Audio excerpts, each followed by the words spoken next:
Important update about YouTube playlists. Hey everyone. We've received many messages asking why our YouTube playlists aren't showing up. Do we create YouTube playlists? Yes, we absolutely do. So why can't you see them? Honestly, we're not sure. We've been in contact with YouTube support for several months now, but we still haven't received a clear answer or solution.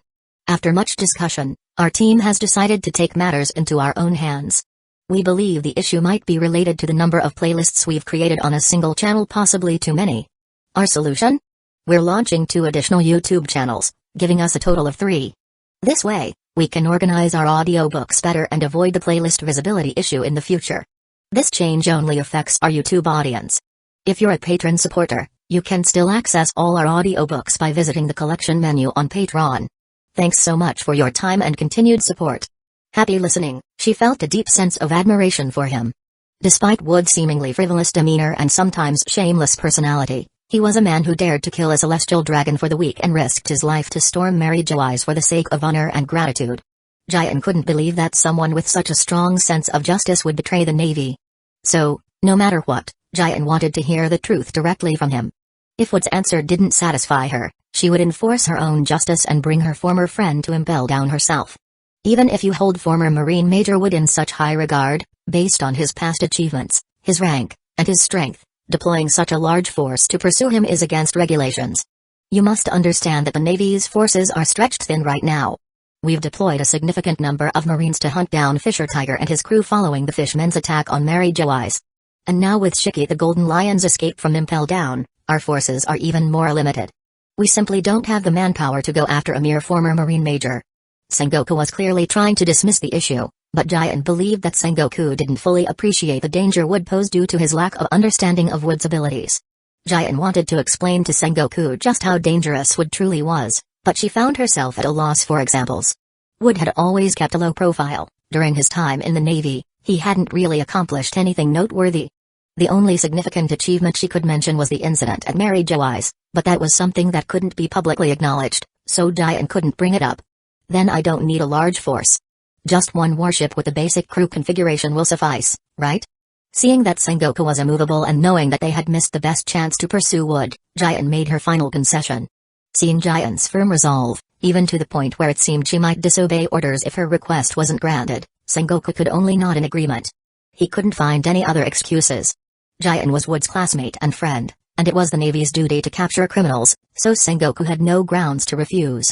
As Jayan hurriedly left the room after receiving his approval, slamming the door behind her, Sengoku could only silently pray for Wood, hoping that he wouldn't be caught by Jayan too easily.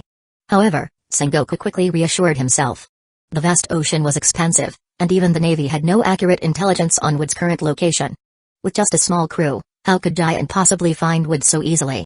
What Sengoku didn't know was that Jayan had a piece of Wood's life paper, something left from their mission at Mary Jo eyes. With the life paper guiding her, no matter where Wood fled, even if he reached Raftel, he wouldn't escape Jayan's grasp. Meanwhile, on the other side, Wood, who had been locked in an intense battle with Shiki the Golden Lion, had no idea that he was already being tracked by Jayan. Lion's threat, Imperial wrath. Under the power of Shiki's float fruit, a massive amount of seawater began to levitate, forming a wave hundreds of meters high, which then closed in to completely surround Wood. At the crest of the wave, the seawater coalesced into roaring lion-shaped beasts, which opened their gaping maws to bite down on Wood in the center. As the tsunami, resembling a natural disaster, came crashing down on Wood, his observation hockey, no matter how powerful, could not find a safe place to escape. The only way out was upward, but the towering wave was several hundred meters high, and no matter how fast his moonwalk technique was, it wasn't faster than the falling wave. The power of the float fruit was terrifying, and Wood now understood why Shiki had once been on par with Whitebeard and Roger at his peak. The float fruit's power was in no way inferior to Whitebeard's quake fruit. Just as Whitebeard, as the earthquake man, could cause earthquakes and tsunamis, Shiki's float fruit could do the same. The move Shiki was using now was called Lion's Threat, Imperial Earth when performed on land, but at sea, it was known as Lion's Threat, Imperial Wrath. On the ocean, with this ability, Shiki was nearly invincible, except against a few devil fruit users. It was well known that devil fruit users were vulnerable to seawater, and as the overwhelming tsunami descended, how many could truly resist it? Faced with a massive wave, even though Wood used all his strength, human effort was ultimately no match for the power of a natural disaster. His dazzling slashes, though they cut through the wave, were useless against Shiki's ability to make the seawater float and gather again with ease. The surging seawater slammed Wood into the ocean, and before he could swim back to the surface, Shiki's power twisted the water around him into a spiraling column that shot toward the sky. Bang! Trapped within the water, Wood began to lose strength due to the intense suffocation. Just as Shiki was about to deliver the final blow, a gunshot suddenly rang out through the air. As blood blossomed from Shiki's shoulder, he suddenly felt a wave of weakness wash over him. The twisted water column holding Wood also lost its power and fell, dropping both the water and Wood into the sea. Sea Prism Stone bullets. You little brat, you actually had something like that. Sea Prism Stone was already expensive on the open seas, and due to its hardness, weapons made from it were even more costly. Sea Prism Stone pistols and bullets were considered the bane of Devil Fruit users. Even setting aside their outrageous price, they were simply beyond the reach of most people. But as luck would have it, Wood happened to have one. The Sea Prism Stone pistol he was holding came from the treasure hoard of Charles Mark Saint, which Wood had looted. Chapter 90, Giant in Pursuit. Earlier, when Wood took the Sea Stone pistol, he only thought that it must be valuable. Little did he expect it would prove useful at such a critical moment. Most of the items he stole from St. Charles had been lost at sea when he escaped, but this pistol remained because it was secured at his waist at the time. Under normal circumstances, hitting someone of Shiki's caliber with a sea stone bullet shouldn't have been an easy task. However, Shiki had been too arrogant. Although he saw Wood aiming the pistol at him, he neither used armament hockey for defense nor chose to dodge, relying instead on his float fruit ability to try and suspend the bullet in midair. The result was predictable. The Devil Fruit ability had no effect on Sea Stone. By the time Shiki realized something was wrong, the bullet had already lodged in his shoulder. Sea Stone has the ability to nullify Devil Fruit powers, and no matter how strong Shiki was, he wasn't an exception. With his powers nullified, Shiki could no longer maintain his airborne state. However, just before falling into the sea, he endured the pain and managed to extract the Sea Stone bullet from his shoulder. Once the bullet was removed, his powers returned, but by the time Shiki recovered his senses, Wood was nowhere to be seen. Shiki had wanted to continue chasing Wood, but his current condition was simply too poor.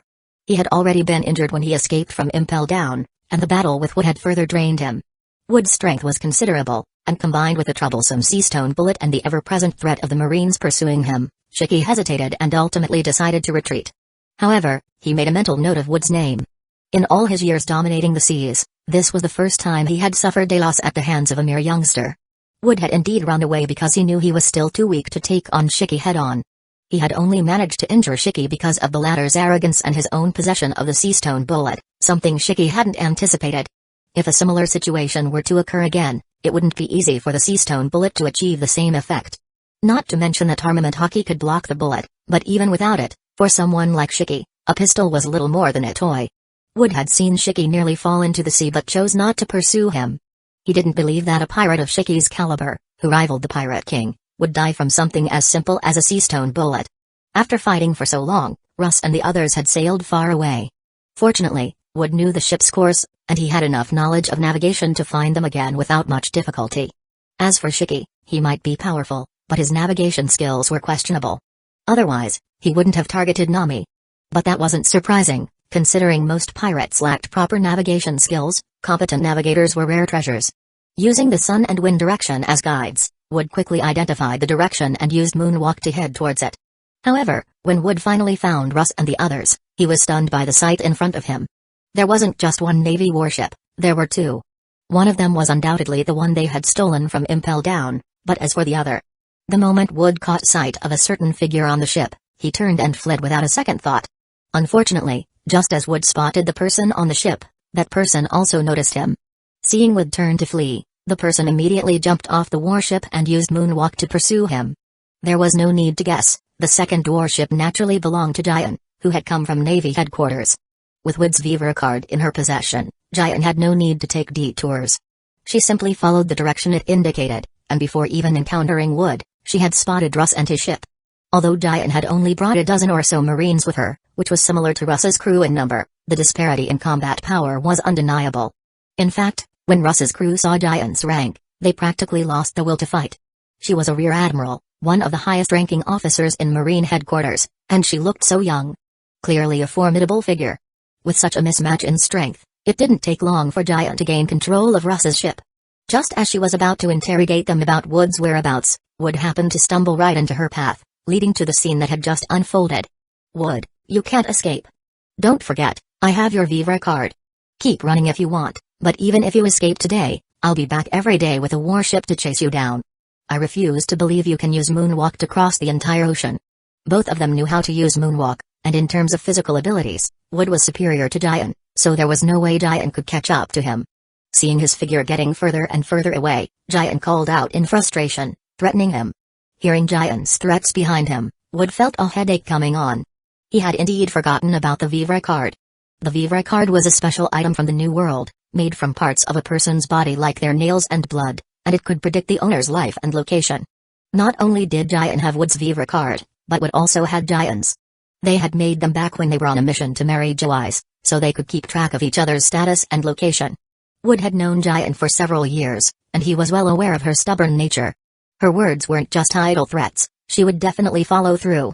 No pirate would want a Marine Rear Admiral on their tail forever, so Wood eventually stopped running. Now, can you explain why you left the Marines? Don't tell me it's because you think the Marine salary is too low. Jian looked at Wood and voiced what she thought might be the most plausible reason for his defection. However, even as she said it, she found the idea laughable. Well, that's part of it, but the bigger reason is that after the event at Mary Joyce, I realized the truth.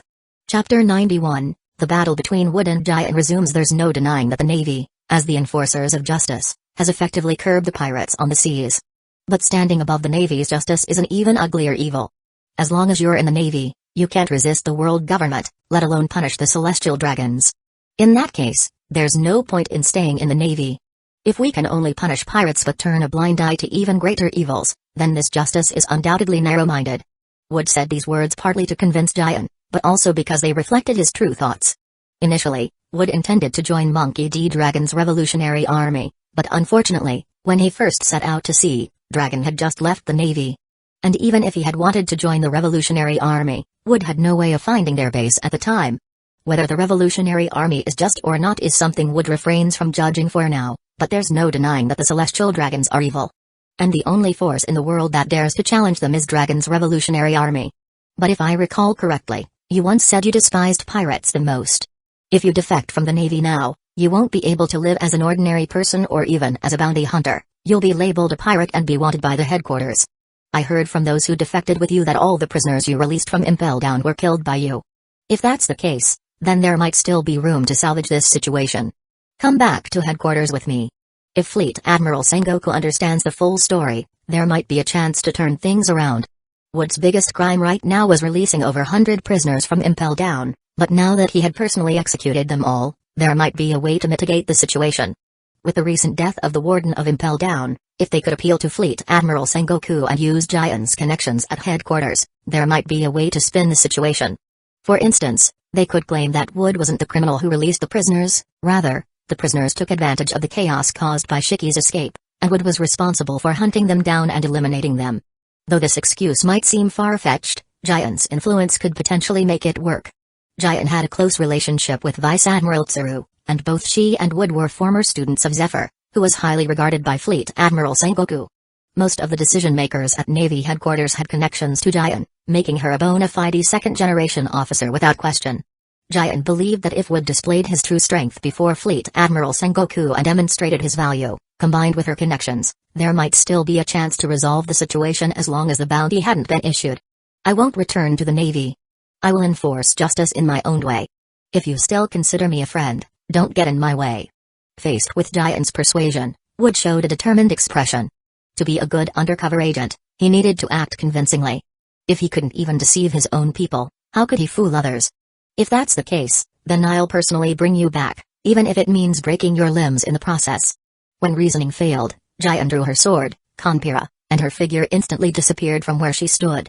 In response, Wood also drew his sword, Tenko, and vanished from his previous position simultaneously. Clang!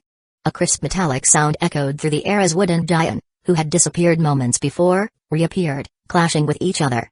Kanpira's blade pressed against Tenko's, sparks flying from the friction between the two swords. At the moment their blades collided, a massive shockwave erupted, causing the previously calm sea to surge violently. The clash of blades didn't last long. Jian, who was not as strong as Wood in terms of raw power, was quickly forced back by Wood.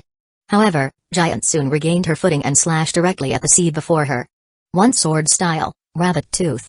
A sharp wave of sword energy erupted from Kanpira's blade, slicing into the sea before Giant. The previously calm sea, under the force of Giant's slash, rose into a massive wave, forming a small-scale tsunami that surged toward Wood. One sword style, Atachi. With a swift strike, Wood unleashed a wind-infused slash that tore through the oncoming tsunami like a curtain, splitting it in two. Compared to Shiki's earlier lion's threat, Sea Scroll, Giant's wave was far less formidable. As the tsunami was split apart, the water lost its support and fell back into the sea as countless droplets, creating a massive splash upon impact. For Wood and Giant, the earlier exchanges were just probing moves, but the dozens of Marines watching from two nearby ships were already stunned. What kind of battle was this? One person raised a small tsunami with a single slash, while the other split it open. Giant's subordinates weren't too surprised, as they were familiar with her strength after working with her for some time. But for Russ and his group, seeing Wood slice through a tsunami and suppress a Marine Rear Admiral left their eyes almost popping out of their heads. They hadn't witnessed Wood's fight with Shiki because they were too far away. When he slaughtered the prisoners from Impel Down, the opponents were too weak for them to fully appreciate Wood's strength. But this battle in front of them left the greatest impact. Giant was a Marine Rear Admiral, a rising star within the Navy, and her terrifying strength was no surprise. The real shock was that Wood, a mere Marine commander who would have been a nobody at Navy headquarters, possessed such immense power. It was obvious to anyone watching that Rear Admiral Giant wasn't dominating the fight. In fact, Wood was clearly superior in both speed and strength. As the water droplets rained down, Giant's figure moved at high speed, creating multiple afterimages around Wood, each one slashing at him from different angles. Blade Dance, Crafty Rabbit. Wood had seen this technique before during his training duels with Giant at the Navy Academy. It involved moving at extreme speed to create multiple afterimages, confusing the opponent and finding an opening for a fatal strike. Chapter 92, Wood. Actually, I've been holding back over the years. Giant had grown considerably, and now her mastery of this technique was clearly far superior to what it had been before. Not only had she increased the number of afterimages she could create, but they had also become more precise. However, trying to gain an advantage over Wood using speed was a fundamental mistake. When I used this technique before, you always managed to dodge my attacks. At first, I didn't understand why, until I awakened this power as well. Wood, can your observation haki still discern my position now? Giant's voice echoed from all around, indicating that even as she spoke, she was maintaining her high-speed movement, creating this phenomenon. Over the years, with Giant's talent, it was impossible for her not to have mastered haki. In fact, not only had she mastered observation haki, but she had even awakened armament haki slightly earlier than Wood. However, compared to her observation haki, Giant's armament haki was still in its early stages and wasn't very effective in actual combat. It was only after awakening observation haki that Giant finally understood why, during their previous sparring sessions, Wood could always predict her attacks. For a swordsman, observation haki was far more valuable than armament haki. Wood had awakened this power while still in the Navy Academy at the age of 16. While Giant admired Wood's remarkable talent, she also felt a sense of dissatisfaction, which drove her to train even harder over the years in hopes of one day redeeming herself. She hadn't expected the opportunity to come so quickly, though the circumstances of their battle were different from what she had envisioned. Giant's refined technique, honed over years, had been tested on many opponents, and even those who had awakened observation haki found it difficult to evade her attacks completely. What Giant didn't know was that while her speed might surpass the perception range of ordinary observation haki users, Wood's observation haki was far from ordinary. To others, Giant's speed might seem unmatched, creating afterimages nearly indistinguishable from her real body. But to Wood, with his fully activated observation haki, Giant's technique was riddled with flaws, and her movements were all too clear to him. Naturally, despite her seemingly unstoppable flurry of dozens of slashes, Giant's attacks all missed their mark within moments. Even her final, trump card move, a leaping slash known as Rabbit Leap, was effortlessly blocked by Wood, who casually held his long sword, Tenko, horizontally. You seem quite surprised, but this is reality. Over the years, I'm not the only one who has improved. You may have undergone significant training, but I assure you, I haven't endured any less than anyone else. Haki also varies in strength, and it just so happens that my observation haki recently experienced a major breakthrough. While Giant might think that Wood's talent was extraordinary, only Wood himself knew that his talent was actually quite ordinary, at least compared to real monsters like Giant and Aokiji. His growth was partly due to the cheat-like system he possessed, but the other half of it was purely his own hard work. During his time at the Navy Academy, he trained every day, enduring far more than others, even sneaking off to the mountains for extra practice. After being assigned to impel down, Wood continued to train day and night, constantly battling the world's most dangerous criminals. His first mission after that was the life-threatening incident at Mary Jo Eyes, where he faced hundreds of Cypherpol agents alone. Although only a few years had passed, Wood had spent every moment either training or fighting. How could he not have grown stronger? When the Straw Hat Pirates reunited after 2 years apart, each of them had become vastly stronger. Wood knew he didn't have the protagonist's plot armor, but he had worked 10 times, even 100 times harder. If talent alone wasn't enough, then hard work had to make up for it. Hard work alone might not surpass a genius, but doing nothing would leave you forever a small fry. Giant, this time I won't be holding back. If you want to defeat me, you'll need far more determination than this. As Wood spoke, he removed his shirt and the Justice cloak, tossing them aside.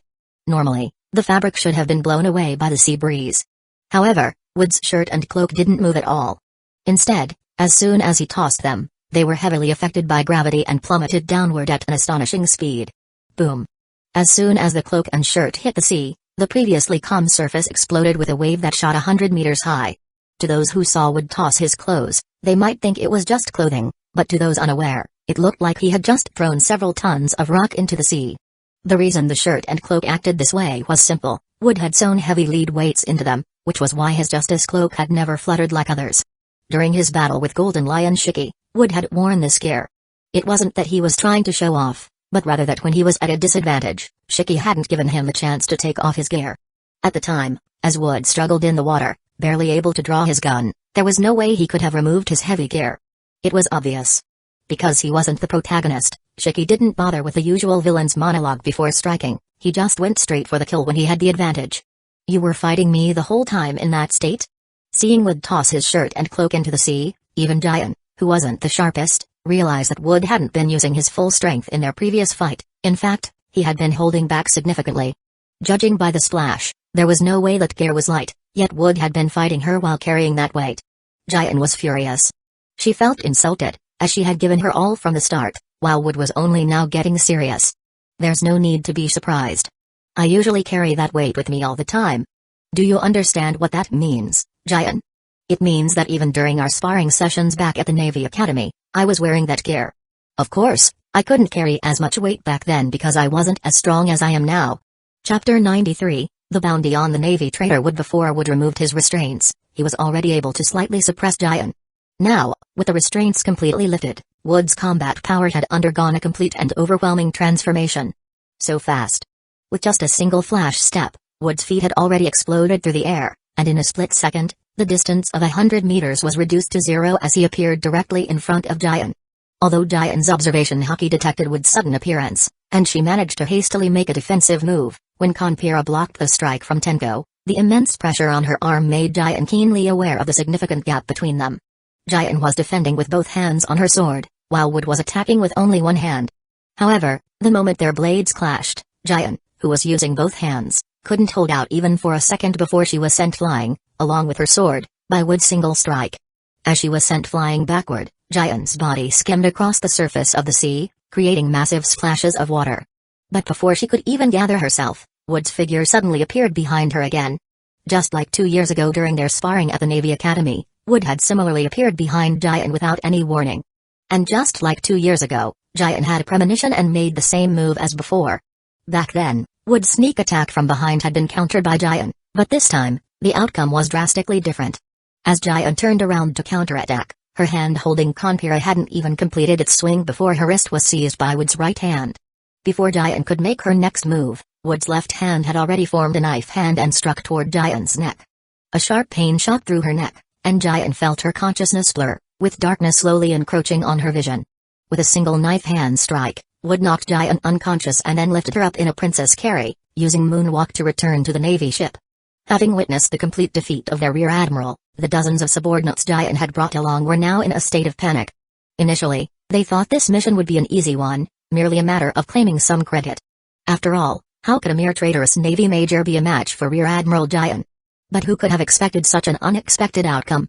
Rear Admiral Giant, who was considered one of the best among the Navy's rear admirals, was utterly defeated by a former Navy major. Wood, however, didn't intend to make things difficult for Giant's subordinates. After all, he was just going undercover and wasn't truly betraying the Navy. You bastard! What do you intend to do to Rear Admiral Jian? You scoundrel.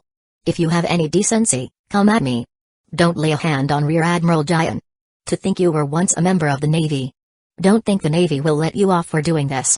With Jian's defeat, the situation on the ship had completely reversed. Russ and the others, who had been prisoners just moments ago, regained their spirits after Wood's victorious return, and they quickly bound Jian's subordinates like worms. However, the reason these Navy soldiers were so agitated wasn't because they had become prisoners but because of what Wood was doing. After knocking Jian unconscious, Wood tossed her onto the deck and then, without a care in the world, began rummaging through her belongings. Seeing Wood's hands all over the unconscious Jian, her subordinates were instantly enraged, thinking he was about to do something unforgivable. Female Navy officers were already rare, and Jian was a well-known goddess within the Navy. To see her treated in such a manner was infuriating. Defeating Rear Admiral Jian wasn't enough. Now, Wood was trying to break her spirit with such despicable actions? It was too much. What are you thinking? Even if I were desperate, I wouldn't go after someone like Jian. Don't you know how ruthless she is? If I actually did something to her, don't you think she'd hunt me down all the way to Raftel? As it turned out, the Navy soldiers' worst fears didn't come to pass. Wood was only searching Jian to retrieve his Vivre card. Wood knew all too well how relentless Jian could be. If his Vivre card remained with her, it wouldn't be impossible for him to be constantly hunted down by her. To prevent future problems, he had to destroy his Vivre card. Of course, Wood didn't deny that during his search for the Vivre card, he did accidentally touch many places he shouldn't have. But it couldn't be helped, since he didn't know where Jian had hidden the Vivre card, he had to search her thoroughly. After retrieving his Vivre card from Jian, Wood didn't linger any longer and ordered Russ and the others to set sail immediately. First, it was Golden Lion Shiki, and now Jian. Even if the Navy headquarters was slow to react, after finding Impel Down empty, they would soon catch up to them. A few days passed, and the newsbirds of the news department once again flew across the sea, bringing another major news story to every corner of the world. The supposedly impregnable Impel Down prison had been breached. Golden Lion Shiki had not only severed his own legs and successfully become the first person in the world to escape Impel Down, but he also killed the warden of the prison. The infamous pirate, whose name had almost been forgotten, was back, and he showed the entire world that Golden Lion Shiki had returned. Compared to the headline-grabbing news about Golden Lion Shiki, the news of Wood's defection from the Navy seemed insignificant. After all, he was just a Navy major. At the branch level, such a rank might make him a notable figure, but in the New World, a Navy major was nothing. To put it bluntly, most of the slightly famous pirate crews out there have killed several Navy officers of this rank. If it weren't for Wood releasing over 100 prisoners from Impel Down during Golden Lion Shiki's escape, he wouldn't have even made it into the newspaper today. Captain, you've been officially listed with a bounty by Navy headquarters, but the amount is far too low considering your accomplishments and what you've done. On a pirate ship that had been crudely modified from a Navy ship, the new vice captain, Russ, came rushing into the captain's cabin with today's newspaper, holding a freshly bought copy from the Newsbird and Wood's latest bounty poster. Wood didn't need to read the newspaper to know what was written, as he was one of the main characters in the story. So, he focused on the latest bounty poster lying on the table in front of him. Chapter 94, Newbie Pirate Wood, the Navy traitor, former Navy headquarters major, criminal responsible for releasing a large number of prisoners from Impel Down, with a bounty of 50 million Baileys. The photo on the wanted poster captured Wood's likeness quite handsomely, and he was very satisfied with that. However, a bounty of 50 million Baileys? What was that about? No wonder Russ had made such a fuss. This bounty was far lower than what Wood had originally expected. According to the initial plan, Sengoku had intended for Wood to go undercover and join the Whitebeard pirates. But with only a 50 million Baileys bounty, would Whitebeard even consider taking him in as a foster son? Granted, in the first half of the New World, a 50 million Baileys bounty would indeed make someone a big deal. Take for example, Hound Bellamy, a subordinate of Doflamingo, with a bounty of 55 million Baileys. Before reaching Sky Island, he was acting all high and mighty. However, from Wood's perspective, who had seen the big picture, a 50 million Baileys bounty was nothing in the New World. Not even enough to be considered a high-ranking underling. Captain, you think it's strange too, right? Given what you've done. Releasing over 100 prisoners from Impel Down, defeating Vice Admiral Jian, and even repelling the Golden Lion Shiki. Such remarkable feats. And yet, the headquarters only set your bounty at 50 million Baileys. They're seriously underestimating us. Having transitioned from being in the Navy to becoming a pirate, Russ had adjusted his mindset quite quickly. In the Navy, it was all about ranks, but now that they were pirates, it was all about the bounty. For pirates sailing the seas, The bounty issued by the Navy was essentially their resume. The higher the bounty, the more prestigious one appeared. Even if one could no longer survive on their own, they could use their high bounty as a calling card to join other prominent pirate crews. Given the strength and achievements Wood had displayed in the past few days, it wouldn't have been surprising to see a bounty in the billions. So why was it only 50 million Baileys? Was the Navy headquarters mocking them? Alright, 50 million Baileys isn't bad. The higher the bounty, the more likely we'll be targeted by both the Navy and bounty hunters. Right now, there are only about 10 of us on this ship. Do you really want us to be chased constantly? Wood said these words, but inwardly he was cursing Sengoku. The old man wanted him to quickly make a name for himself on the seas and become a well-known pirate to gather valuable intelligence. Yet now, he had set such a low bounty. How could he make a name for himself in the new world with just 50 million Baileys? Forget about 5 or 10 billion. At least give him the status of an over 100 million berries pirate, like one of the supernovas. No wonder Sengoku had agreed so readily before, saying that as long as Wood completed this undercover mission, he would be promoted to Navy captain and allowed to take command of any branch he chose. Turns out this mission wasn't easy at all. At his current rate of progression, becoming a noteworthy pirate in the new world was almost as difficult as rising from a major to an admiral in the Navy. However, what Wood didn't know was that Sengoku had carefully thought through the issue of Wood's bounty before making his decision. Firstly, for Wood's first bounty, starting at 50 million Baileys was already quite high. Secondly, Wood's reputation and accomplishments didn't warrant a higher bounty. Although releasing prisoners from Impel Down seemed like a major feat, Wood had simply taken advantage of the chaos caused by the Golden Lion Shiki and muddled through the situation. As for defeating the Golden Lion Shiki, there were no witnesses, so the claim couldn't be substantiated. Defeating Jian was true and witnessed, but revealing that would damage the Navy's reputation, which Sengoku couldn't allow. After all, Sengoku intended to groom Jian as a future Navy admiral. As the highest combat force of the Navy headquarters, admirals were the backbone of the Navy. Any defeat they suffered would be concealed as much as possible. Moreover, Wood's status as a Navy traitor made him too sensitive a figure. If he were to be given a high bounty from the start, making him a major figure on the seas, even the seasoned pirates would be suspicious and reluctant to trust him. Considering all these factors, Sengoku set Wood's bounty at 50 million Baileys, which wasn't too high or too low. Just enough to give Wood room to maneuver. As for why Wood didn't follow the original plan and whether he had truly betrayed the Navy, Sengoku had already made up his mind after receiving Jian's report. According to Jian, those prisoners Wood styled from Impel Down were slaughtered by him as soon as they escaped. And when we consider Wood's previous actions in Mary Joyce, where he killed celestial dragons, it's clear that he still harbors a sense of justice. Sengoku's words seemed as much a way to convince himself as they were to seek the opinion of another person in his office. At this moment, two other people were seated on the sofa in Sengoku's office, Garp and Tsuru. Sengoku's discussion partner was evidently Vice Admiral Tsuru, while Garp was largely ignored. Garp's understanding was limited, and he'd only cause trouble in such a high-level discussion. If that's the case, why didn't he follow the original plan? This only increases the risk for him. What does he gain from it? Vice Admiral Tsuru was puzzled by Sengoku's speculation. It's not surprising, considering no one expected the Golden Lion Shiki to break out at that time. Wood probably released so many prisoners to make a name for himself faster. After all, I promised him that once he completed this mission, he could be promoted to captain and assigned to any branch he wished. So, he wants to complete the mission as quickly as possible. This kid isn't even 20 yet, but his personality is already so lazy. In fact, it seems that in him, I can see traces of Akainu, Kizaru, and Okiji all at once. He can't tolerate the evil he perceives, yet he has his own moral boundaries. He's lazy by nature but always gets things done perfectly. He dreams of lazing around in a branch somewhere, but he never forgets his responsibilities. Hearing Sengoku's analysis, both Garp and Tsuru were taken aback, realizing that would indeed combine traits of the three admirals who were considered the rising stars of the Navy. Jian didn't lose unjustly to him. Speaking of Jian, should we let her know about Wood? Chapter 95, the first multiverse simulation begins. Since it was an undercover mission, the fewer people who knew about it, the better. Tsuru knew her request might put Sengoku in a difficult position, but she couldn't bear to see Jian, Momousagi, whom she regarded as family, remain in such a state of dejection. Ever since Jian returned to Marine headquarters after failing to capture Wood, she had frequently fallen into a state of melancholy, though she hid it well. As someone who knew Jian better than anyone else, Tsuru could easily discern her true feelings. As someone who had been through similar experiences, Tsuru wasn't sure how to console Jian. But she knew that if this continued, it would hinder Jian's growth. After all, Jian was a candidate for admiral, It would be a waste if she faded into obscurity because of this.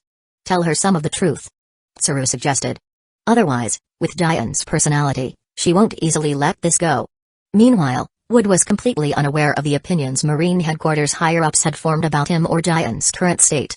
After all, Wood had only been given a bounty of 50 million Baileys, and he felt it would be nearly impossible to make a name for himself in the new world with that amount. So, they decided to turn back to the first half of the Grand Line. With only a 50 million Baileys bounty, no major pirate crew would take them seriously. Without the backing of a large crew, the only option left was to build and grow their own pirate crew. A pirate captain with a 50 million Baileys bounty was a dime a dozen in the New World, so expanding their crew was no easy task. Therefore, the best strategy was to go back to the first half of the Grand Line, find promising recruits, and train them themselves. A 50 million Baileys bounty might be insignificant in the New World, but it was quite impressive in the first half of the Grand Line. Of course, going back to the first half of the Grand Line wasn't just about showing off, it was also about searching for treasure. Let's not forget that Wood had gained quite a bit from those prisoners he freed from Impel Down. The guys locked up in the first level of Impel Down weren't very powerful, and most of their wealth was left behind in the Four Seas and the first half of the Grand Line. With the crew newly established, they naturally needed funds, so this journey was necessary no matter what. Once they had gathered the treasures left by those prisoners, they planned to commission a new pirate ship at Water 7. After all, they were now established pirates, and it wouldn't be proper to continue sailing around in a marine warship. After spending half a day in the captain's quarters, Wood finally finished recording all the treasure locations on a piece of paper. He handed it over to Russ and the others to handle. Although Wood had only noted the islands and treasure coordinates, that was enough for Russ and his crew to find the corresponding sea charts and plot their course. After all, the dozen or so people on the ship weren't just some random pirates, they were highly skilled former Marines who had worked in administrative roles for years. With the detailed sea charts aboard the warship, it wasn't difficult for Russ and the others to devise a perfect sailing route. Once he had assigned all the tasks to Russ and his crew, Wood returned to his cabin under the pretense of healing and training. He also instructed Russ and the others not to disturb him unless it was absolutely necessary. What Wood really intended to do was claim the reward for completing his special mission. Would you like to claim your special mission reward and use your opportunity for a multiverse life simulation? Seeing the pop-up in front of him, Wood didn't hesitate and chose to confirm. The multiverse life simulation is about to begin. This plane will now enter a frozen state, and the host will traverse to another plane within 5 seconds. Please prepare yourself. World selection result, the familiar of 0, entering the dimensional transfer countdown, 5, 4, 3, 1. Multiverse life simulation begins. As the flood of information appeared before him, Wood was momentarily overwhelmed. So this was the multiverse simulation. In this simulation, a world from the vast multiverse would be randomly selected, and Wood would experience an ultra-realistic life in that world. Once the character dies or the scenario is completed, the simulation ends. In the multiverse simulation, death does not mean true death. Instead, the soul is returned to the original plane, and any powers gained in the other world can be brought back. The ability to bring back power from another world alone made this much more impactful than an ordinary life simulation. Moreover, the multiverse life simulation was hyper-realistic, meaning that any combat experience and techniques gained would be retained in his memory and could be accumulated in this world. Before Wood could fully process the flood of information presented to him, he felt his consciousness detach from his body as he was pulled into the simulation. Tristane Academy of Magic. Today was an important day for the Academy's students as they summoned their familiars. As magicians, familiars are our most important companions, their bond with us as strong as that of a lifelong partner. A magician can only ever bind one familiar, so today marks one of the most important moments of your lives. A group of vibrant, youthful boys and girls stood on a vast grassy field outside the Tristane Academy of Magic, led by their professor. The reason for conducting the familiar summoning outside instead of in the classroom was due to the unpredictable nature of the summoning process. Some students had exceptional talent, and could even summon legendary creatures like dragons, so it was safer to perform the ritual outside. Summoning a familiar isn't a particularly difficult spell, as long as you don't rush, you should all be able to summon one successfully. Professor Colbert of Tristane Academy of Magic patiently explained the key points of familiar summoning to the students before him. And indeed, the familiar summoning proved to be quite simple. As long as a magician had a bit of magic power, and recited the incantation correctly, they could generally summon a familiar suited to them. The familiar summon would respond based on the magician's magical attributes and power level. The stronger the magician, the rarer and more powerful the familiar they could summon. My name is Louise Françoise Leblanc de la Valliere. Answer my call, and appear before me as my familiar. In the crowd, A petite girl with flawless, peach pink hair held her wand, nervously chanting the incantation to summon her familiar. Unlike the other students, Louise's familiar summoning was watched with bated breath by everyone, including Professor Colbert, who couldn't help but look on anxiously. Note from the author, Familiar of Zero is considered an older anime. Not many may have seen it, but it's a truly great series and was one of my gateway anime. If you haven't seen it, don't worry. I write in such detail that even those unfamiliar with the series will be able to follow along just fine. ? Grave accent. Chapter 96, In Another World, just became a familiar in this world. Even if you haven't read it before, you can rest assured. Everything is written in detail, so it won't affect your reading experience. Closing parenthesis Louise was the center of attention, not because she was exceptional, but quite the opposite. Because she was so weak. Everyone around her watched, waiting to ridicule her. In the world of Tristane, only nobles could use magic and possess magical power. This means that the young boys and girls currently at Tristane Academy of Magic were all of noble birth. In this world, the fact that nobles can use magic is considered common knowledge. However, there was one absolute exception at Tristane Academy, and that was Louise, who was currently attempting to summon her familiar under the watchful eyes of many. As for her status, Louise was the third daughter of Duke Valier, a family that ranked among the highest nobility in the entire kingdom of Tristane. However, despite her noble background, Louise had a consistent record of zero success with magic. This is why she was mockingly referred to as Louise the Zero by everyone at the academy. Summoning a familiar was also a form of magic, so all the students present were extremely curious to see if Louise's familiar summoning would end in failure and an explosion, just like all her other magic attempts. As she finished chanting the spell, Louise successfully opened a portal that looked like a mirror. Upon seeing this portal, Louise breathed a sigh of relief. At least it didn't explode like before. Now, as long as a familiar responded to her summons, she could finally break the curse of being Louise the Zero. A few minutes later. Ha ha ha. As expected of Louise the Zero. Look at what she summoned. We summon familiars, but she summoned an ordinary human without any magic power. Louise's summoning had indeed succeeded, and a familiar had responded to her call. However, to everyone's surprise, the one who answered her summons was a plain-looking boy with black hair. Louise, don't be discouraged. At least this time your magic worked, right? Since he responded to your familiar summoning, he's now your familiar. Go ahead and form the contract. Amid the mocking laughter from the crowd, a girl with violet shoulder-length hair, whose beauty was comparable to Louise's, stepped forward to comfort her. Princess Henrietta, I've really let you down. Louise, feeling both fearful and overwhelmed, knelt on one knee before Henrietta. Despite her unwillingness, Louise slowly approached the bewildered boy who had been summoned.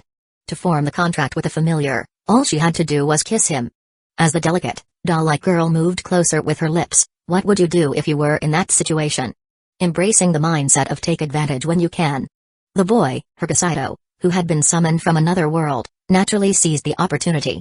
Princess Henrietta, since you happen to be here at Tristane Academy today, and since we're performing the familiar summoning ceremony, why don't you join us as well? The violet-haired girl was named Henrietta de Tristane. Given her last name, it's clear that she was royalty, the princess of this kingdom. Louise was the third daughter of a duke, while Henrietta was a princess. Because they were close in age, they had been friends since childhood. Henrietta wasn't a student at the Magic Academy, she was only here as a guest to observe. However, because she was the same age as the students here and had yet to perform a familiar summoning herself, the surrounding students began urging her to join in. A royal familiar summoning ceremony should be conducted more formally. How can I? It's alright, Louise. We're best friends, aren't we? I'd love to summon my familiar on the same day as you. And since everyone seems so eager to see my summoning, I'll oblige them. Although Louise felt that the others were being rude, Princess Henrietta displayed a gracious attitude and, imitating Louise's earlier actions, began chanting the summoning spell for her familiar. I am Henrietta de Tristane. Respond to my call, appear before me, and form a contract with me as my familiar. With the same chant and the same special effects, after Henrietta finished her spell, a portal appeared before her, just like the one Louise had summoned. As the portal's light faded, the outline of a figure slowly became clear before everyone's eyes.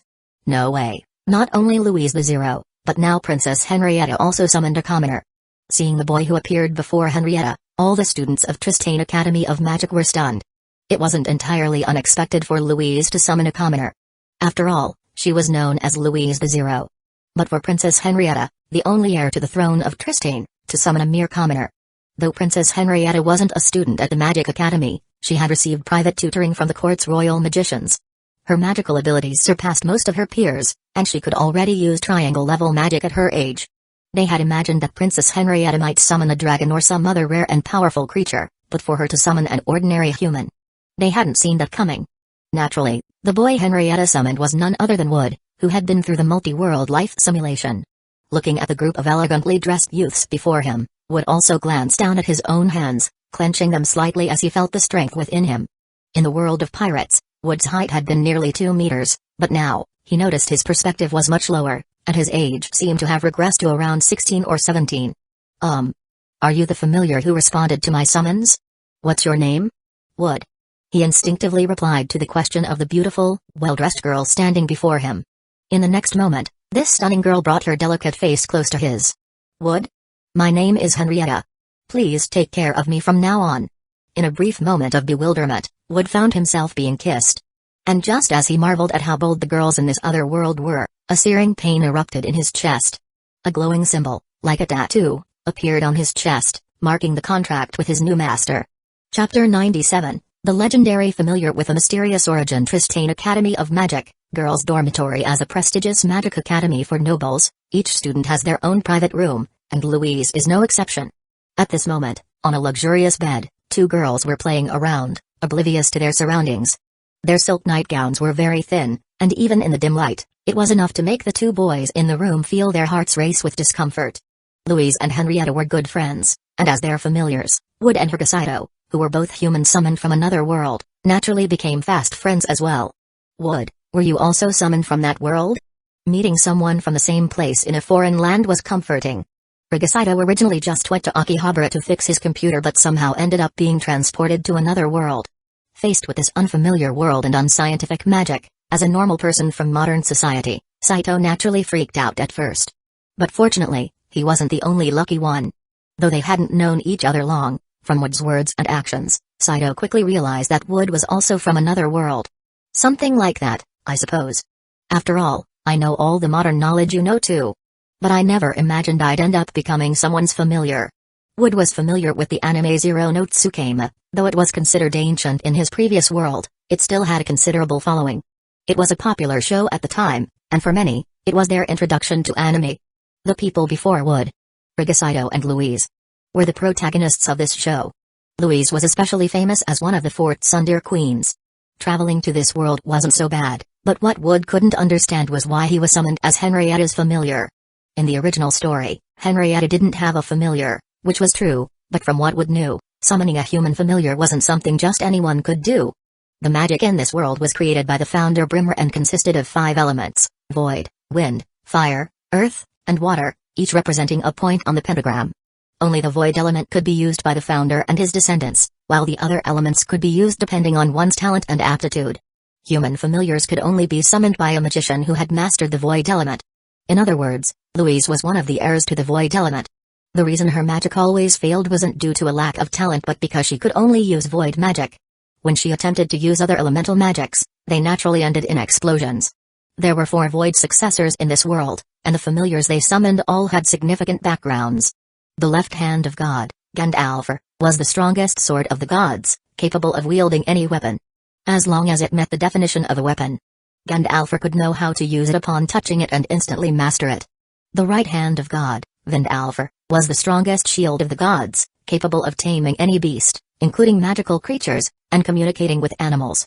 The mind of God, Myoznit Nirn, was the wisdom of the gods, capable of using any magical artifact. Not only could it maximize the power of the artifact, but it could also ignore its usage conditions and side effects. The heart of God, Lithrasir, was the strongest support of the gods, capable of amplifying magical power. However, this ability required the use of one's own life force as a cost. The more life force consumed, the more powerful the amplification, essentially sacrificing life for power. Louise's magic was explosion. One of the void spells, and her familiar, Saito, was the left hand of God, Gandalfr. As for Wood, looking at the runes on his chest that marked him as the heart of God, Lithrasir, Wood was truly puzzled. As far as he knew, while Henrietta was a member of the Tristane royal family, she wasn't supposed to be a void successor. So why was he summoned as the heart of God? Even if he was summoned as the heart of God, shouldn't the one who summoned him be a big-breasted elf? Wait, Henrietta wasn't exactly lacking in that department either. Given her age of 16, she was quite well developed. Ahem, but that's not the point. The point is that the current story seems to be deviating from what Wood knew. You didn't want to be a familiar? Well, neither did I. And if I have to be one, I'd rather be Henrietta's familiar than Louise's. Hearing Wood's words, Saito thought Wood was complaining about becoming a familiar and tugged at the collar around his neck, showing that his current situation was much worse than Wood's. In terms of appearance, Louise was small and cute, but as a princess, Henrietta wasn't lacking either. However, when it came to personality, Louise was a mix of tsundere, bratty, and bossy traits typical of a duchess's daughter. In contrast, Henrietta, despite being a princess, was so easygoing that she didn't have any airs about her, and she was extremely gentle. Plus, compared to Louise's underdeveloped figure, Saito clearly preferred Henrietta's proportions, which align more with his aesthetic preferences for women. Stop complaining. At least you can enjoy the view in the room right now, can't you? As for Saito, Louise didn't really treat him like a human. She not only put a collar and chain on him but even placed a food bowl on the ground, something that made Wood feel sorry for him. But Saito's mental resilience was strong. Initially, he was a bit dejected, but after seeing the two girls on the bed with their spring-like energy, he quickly had a lecherous expression on his face. However, Saito's lecherous expression didn't last long. A whip suddenly flew out from behind the curtain, striking Saito's face and nearly caving it in. My eyes. My eyes. What are you doing, you crazy girl? Saito screamed in pain, rolling on the ground. Clearly, being Gandalf didn't increase his durability. Louise's whip nearly blinded him. Even if you're just a familiar, your gaze is making me uncomfortable. So you can sleep in the hallway tonight. To Louise, Saito, who had been summoned as a familiar, was just that. A familiar, not a human. She didn't really care about his gender. But tonight, besides herself, Henrietta was also in the room. Louise felt it was highly inappropriate for someone like Saito to be ogling Henrietta while she slept. Chapter 98, The Staff of Destruction is stolen. As expected, after enjoying the sights for a while, Saito and Wood were eventually kicked out of the room. However, compared to Saito, who had to sleep in the hallway, Wood's treatment was much better. Princess Henrietta apologized to Wood and then asked the Magic Academy to prepare a student room for him. Damn it. We were both summoned from another world, so why is the treatment so different? Other than having a cute face, Louise has nothing on Henrietta. Originally, Henrietta had also asked the Magic Academy to prepare a separate room for Saito out of goodwill. However, her kindness was rejected by Louise, who insisted that disciplining an unruly familiar was also the owner's responsibility. As Saito shivered in the cold hallway, he was thinking about asking Wood for help. But as he passed by a room, a large fire lizard suddenly dragged him inside. Kircha Augusta Frederica von Anhalt Zerbst. In this world, it seems that as long as someone has a noble background, their name is always absurdly long. Just by the length of the name, it was clear that Kircha was also a noble student from a family no less prestigious than Louise's. Indeed, Kircha, the tan-skinned, fiery-haired girl, was not only tall but also had a striking figure. If you had to use objects to describe them, Kircha was a cantaloupe, Henrietta was a pineapple, and Louise was, at best, an apple. Possibly even an underdeveloped one. Dragged into the room by the large fire lizard, Saito was initially terrified. However, when Kircha's ample bosom enveloped him, he quickly showed a lecherous grin. Kircha was the Academy's resident seductress. As a noble, she normally wouldn't give a commoner like Saito the time of day. But because Saito was Louise's familiar, Kircha was interested in taking him. The Zerbst family and the Valier family were longtime rivals, with a tradition of stealing each other's lovers. Although Saito wasn't Louise's lover, Kircha didn't mind capturing the familiar that Louise had worked so hard to summon. Due to Henrietta's visit, Louise didn't notice that her familiar was about to be stolen. Boom. Just as Saito was about to sign a series of one-sided agreements under Kircha's ample bosom, a loud explosion suddenly echoed throughout the entire Magic Academy. Given that Princess Henrietta of Tristane was currently at the Academy, the entire school immediately went on high alert when the commotion occurred. The Academy's headmaster, Osmond, quickly used magic to check the situation across the campus. When he saw that Henrietta, dressed in her nightgown, was safe, Osmond let out a sigh of relief. Henrietta was now the sole heir to the throne of Tristane, and she had come to visit the Academy without any bodyguards. Although her guards had offered to accompany her, Henrietta insisted that the Magic Academy, which housed the kingdom's best mages, was the safest place she could be. If it wasn't safe here, then nowhere in the kingdom was. The royal family's trust in the Academy delighted Osmond, but if anything had happened to Henrietta tonight, the Academy would have been finished. Headmaster Osmond, what's going on? The students attending the Tristane Academy of Magic were mostly noble children, and the academy was a place to train the kingdom's elite. Given the situation, it was only natural for Henrietta, the kingdom's heir, to inquire about what was happening. It was my negligence. I never expected that the assistant who had been by my side for so long was actually the infamous thief, Fk the Crumbling Earth. She attacked the academy's treasure vault and stole the Staff of Destruction. As Henrietta hurried over, Osmond used projection magic to show the image of Fk attacking the treasure vault. The Staff of Destruction? The one that's said to be able to take down a dragon in a single strike? Henrietta had heard the legend of the Staff of Destruction but hadn't realized that such a powerful artifact was stored at the academy. Yes, the Staff of Destruction was a relic left behind by someone who once saved my life. But for many years, no one has figured out how to use it, so it was kept in the treasure vault. Though relieved that Henrietta was safe, Osmond was still deeply concerned about the theft of the Staff of Destruction. Fk was a notorious thief who would steal anything as long as the price was right, even if it risked causing conflicts between nations. The fact that Fk had stolen the Staff of Destruction, an artifact no one had been able to use, meant that she either knew how to use it or knew someone who could. Considering the potential dangers of the staff, Osmond was worried that it might be used for something catastrophic. The time to assign blame has passed. The priority now is to find Fk and recover the stolen staff. Henrietta shuddered at the thought of the staff's power.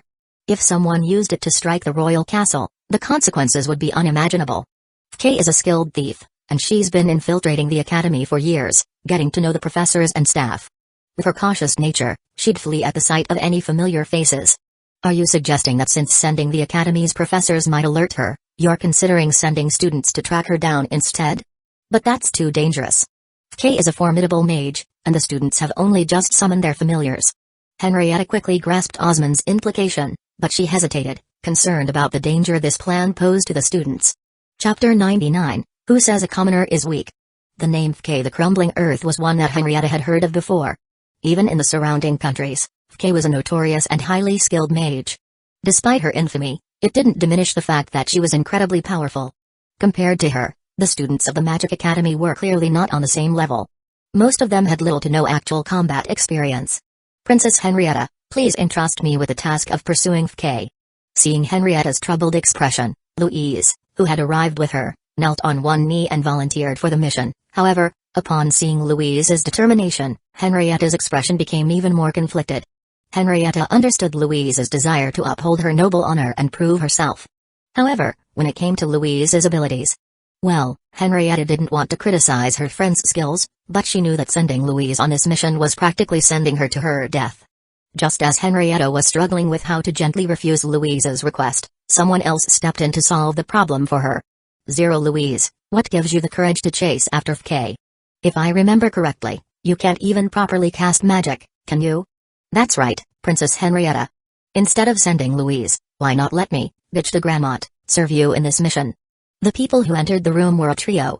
2 girls and 1 boy. The ones who spoke were Louise's rival, Kircha Augusta Frederica von Anhalt Zerbst, and a flamboyant blonde boy holding a rose-shaped wand, bitch de Gramont. Behind them was a petite girl with glasses, short blue hair, and a large staff. Tabitha. Kircha, Tabitha, and Gitch had been eavesdropping outside the room. However, when they heard that Louise wanted to take on the mission to chase down Fk, Kircha and Gitch couldn't sit still. Regardless of their personal relationship with Louise, they recognized that such an opportunity was rare. If it were merely a request from the Magic Academy, retrieving the Staff of Destruction might earn them some praise from the school. But if the request came from Princess Henrietta herself, that was an entirely different matter. Henrietta represented the royal family of Tristane, and completing a royal mission could potentially earn them a knighthood. In this world, nobles valued their honor above all else. While battlefields were dangerous, this mission, though risky, was within acceptable limits. Princess Henrietta, I was actually going to recommend these students from the Magic Academy to you. While we cannot send professors to pursue the notorious thief Fk, the students before you are some of the most outstanding ones in our academy. Charlotte Helene Orleans, although a student of the academy, is already as skilled as some adult mages. She even earned her knighthood at a young age. Her familiar is a dragon, a creature of legend with great intelligence and power. As for Kircha and Gitch, I believe Princess Henrietta recognizes their family names as well. Osmond was also deeply concerned about the Staff of Destruction, but he knew that Tabitha and the others were among the Academy's most exceptional students. Zerbst's daughter and Marshal Gramont's son, huh? Since Headmaster Osmond recommends you so highly, Would you be willing to accept this mission and help the Tristane Magic Academy recover the stolen Staff of Destruction? Without a doubt, neither Kercha nor Gitch would pass up such an opportunity. Although Tabitha, who had already earned her knighthood and didn't care much about noble honors, had no particular desire for the mission, she was pulled into it by her friend, Kercha. Everything seemed to be falling into place, with Kercha and the others preparing to set off after FK. However, someone in the room wasn't happy with this arrangement. Princess Henrietta, I was the one who first requested to pursue FK. Why did you assign the mission to Kercha and the others? Louise was visibly upset. She felt that her best friend had betrayed her. It was she who first volunteered to recover the Staff of Destruction, but her friend had ignored her request and instead entrusted the task to her most hated rival, Kercha. Louise, please don't misunderstand. The princess didn't want you to go because she was concerned for your safety. FK is a formidable foe, and if your magic fails in battle as it does in the academy, it could cost you your life. Henrietta looked troubled, but Kercha, who had always had a rocky relationship with Louise, didn't hold back. That's right, Louise. This enemy is very strong, and once the battle begins, we won't have the luxury of looking out for you. If your familiar were stronger, it might be different, but what can a mere commoner familiar do? Look at tonight's commotion. Where was your commoner familiar? Even the lowest level familiar knows to protect its master at all times. Gitch, holding his rose and striking a flamboyant pose, mocked Louise's commoner familiar and took the opportunity to boast about his own. Gitch's familiar was a large mole. Though not a high-level familiar, Gitch was very fond of it and had even named it Verdandi. Oh, so just because a familiar is a commoner, you assume it has no combat ability?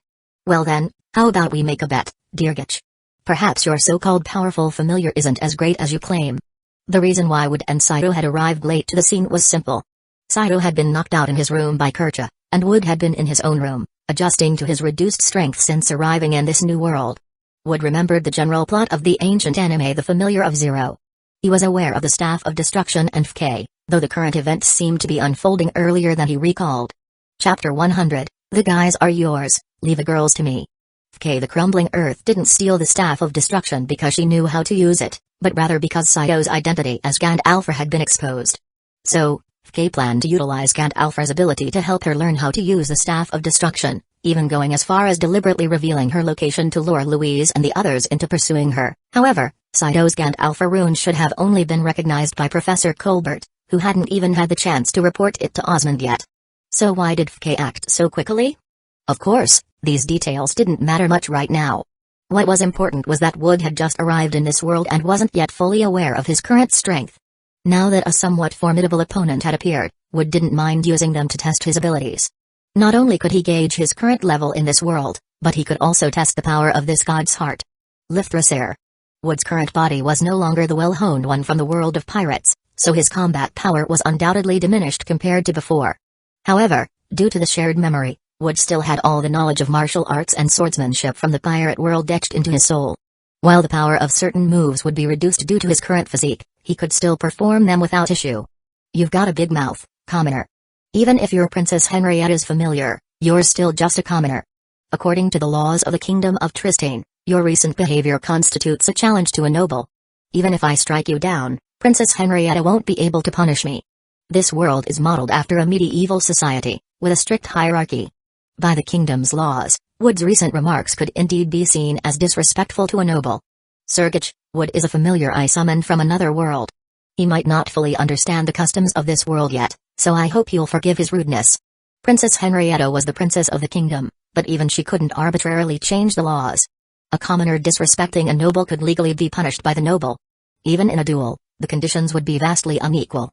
If a noble accidentally killed a commoner, they would only have to pay some compensation. However, if a commoner injured a noble, it would be more than just a matter of paying some money. While disputes between students at the Magic Academy could be settled through fair duels, Henrietta didn't believe that Wood or Saito could be a match for Gitch. After summoning Wood, Henrietta had naturally inquired about his basic abilities. According to Wood himself, he couldn't use magic. Gitch, though still a student, was the son of the kingdom's marshal and had magical abilities that surpassed the average student. Not wanting Wood to be hurt, Henrietta hoped Gitch would overlook Wood's impudence. What's this? Is the noble gentleman who keeps talking about commoner familiars too afraid to accept our challenge? Princess Henrietta had just intervened to seek forgiveness for her familiar, and Gitch had been inclined to let the matter drop. But to Henrietta and Gitch's surprise, Wood didn't seem interested in accepting her goodwill. Instead, He continued to provocatively taunt Gitch. Wood was here tonight to show off, after all, and it wouldn't be any fun if a fight didn't break out. Moreover, if he didn't show some strength, how could he hope to pursue Kay? If he returned to the palace with Henrietta, he'd just end up as a benchwarmer.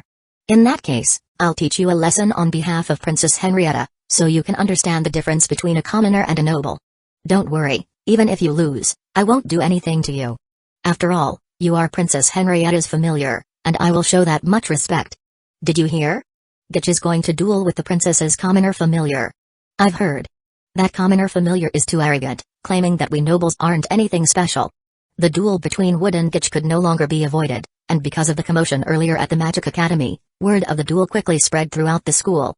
By the time they reached the Academy's training grounds, a large crowd had already gathered to watch the duel, and Gitch, seeing the growing audience, began striking various poses he thought were dashing. Gitch didn't take the challenge from two commoner familiars seriously at all. With so many girls watching tonight, and even Princess Henrietta paying attention, Gitch was convinced that this was his night to shine. Headmaster Osmond, is it really okay to let them go through with this? On a high platform overlooking the scene, Henrietta watched Wood and Saito with a worried expression. If there's any real danger, Professor Colbert, who was acting as the referee, will intervene. Besides, this duel will help us see whether Gitch and the others have the strength to pursue Kay. Or is it that Princess Henrietta doesn't have confidence in her familiar? Colbert had already informed Osmond about Louise's familiar being Gandalf. The headmaster was curious about the legendary God's left hand. With Saito as God's left hand and Wood coming from the same place, and given his earlier confidence, Osmond suspected Wood was no ordinary character, which was why he allowed the duel to proceed. Are you two planning to take turns, or will you come at me together? Even if it's 2 against 1, I have no problem with that. At Wood's insistence, the duel was expanded to include not just him and Gitch, but also Saito, Tabitha, and Kercha, turning it into a team battle. Wood and Saito represented the commoner side, while Gitch and his friends represented the nobles. The duel would continue until everyone on one side was either defeated or surrendered, at which point the other side would be declared the winner. Gitch insisted on being the first to fight, as he didn't want to miss the chance to show off. If Kercha or Tabitha went first, he might not get the spotlight. Don't say I didn't give you a chance to show off. Look at that idiot. In novels and anime, guys like him usually don't make it past the first episode. He's just a disposable character. He should be easy to handle, so I'll generously let you take him. I'll take care of the tricky girls. Hearing Wood's words, Saito was speechless. This duel had nothing to do with him in the first place. Besides, no matter how you looked at it, Kercha and Tabitha, a formidable woman and a powerful girl, seemed much tougher to deal with than Gitch. Chapter 101, You've taken all the glory, so what am I supposed to do? Enough with the nonsense. Weren't you the one who said you wanted to make a name for yourself last night? And aren't you tired of being treated like a useless dog of a familiar? Forget about nobles and commoners. Just go up there and beat him up. Look around you, there are plenty of girls watching. If you can shine here, you might even find yourself a girlfriend. Wood spoke as he gestured for Saito to look around.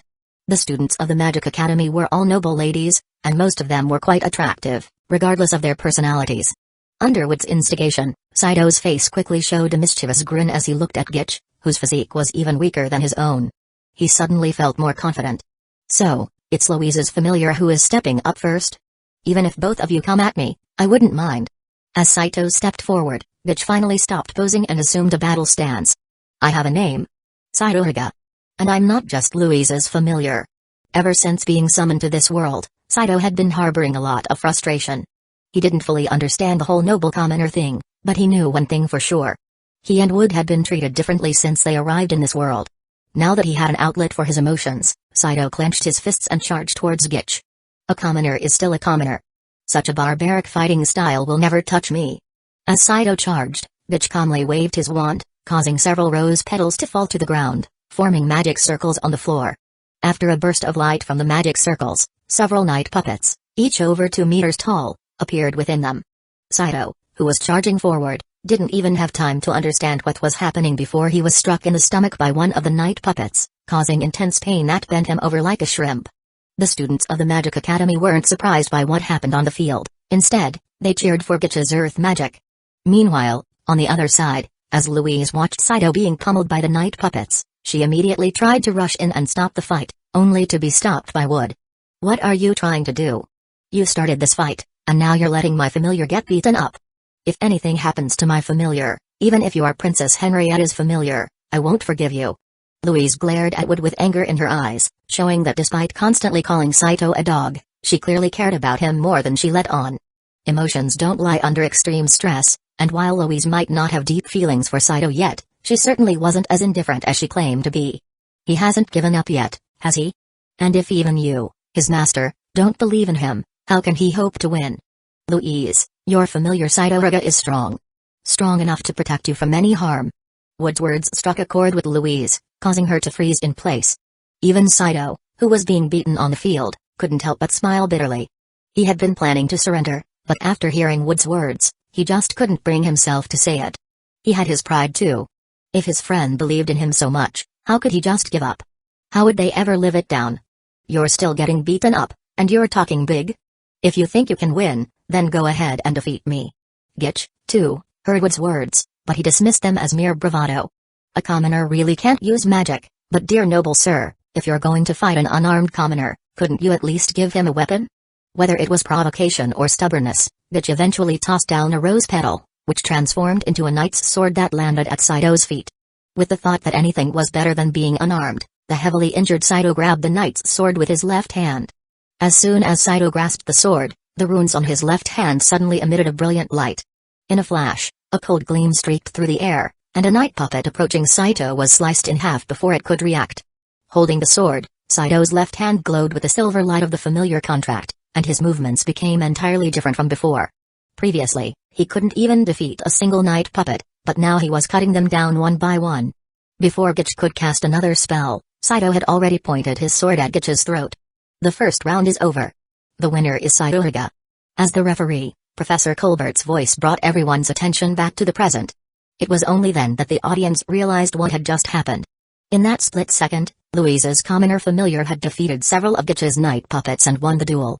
Professor Colbert, meanwhile, stared excitedly at the runes on Saito's left hand.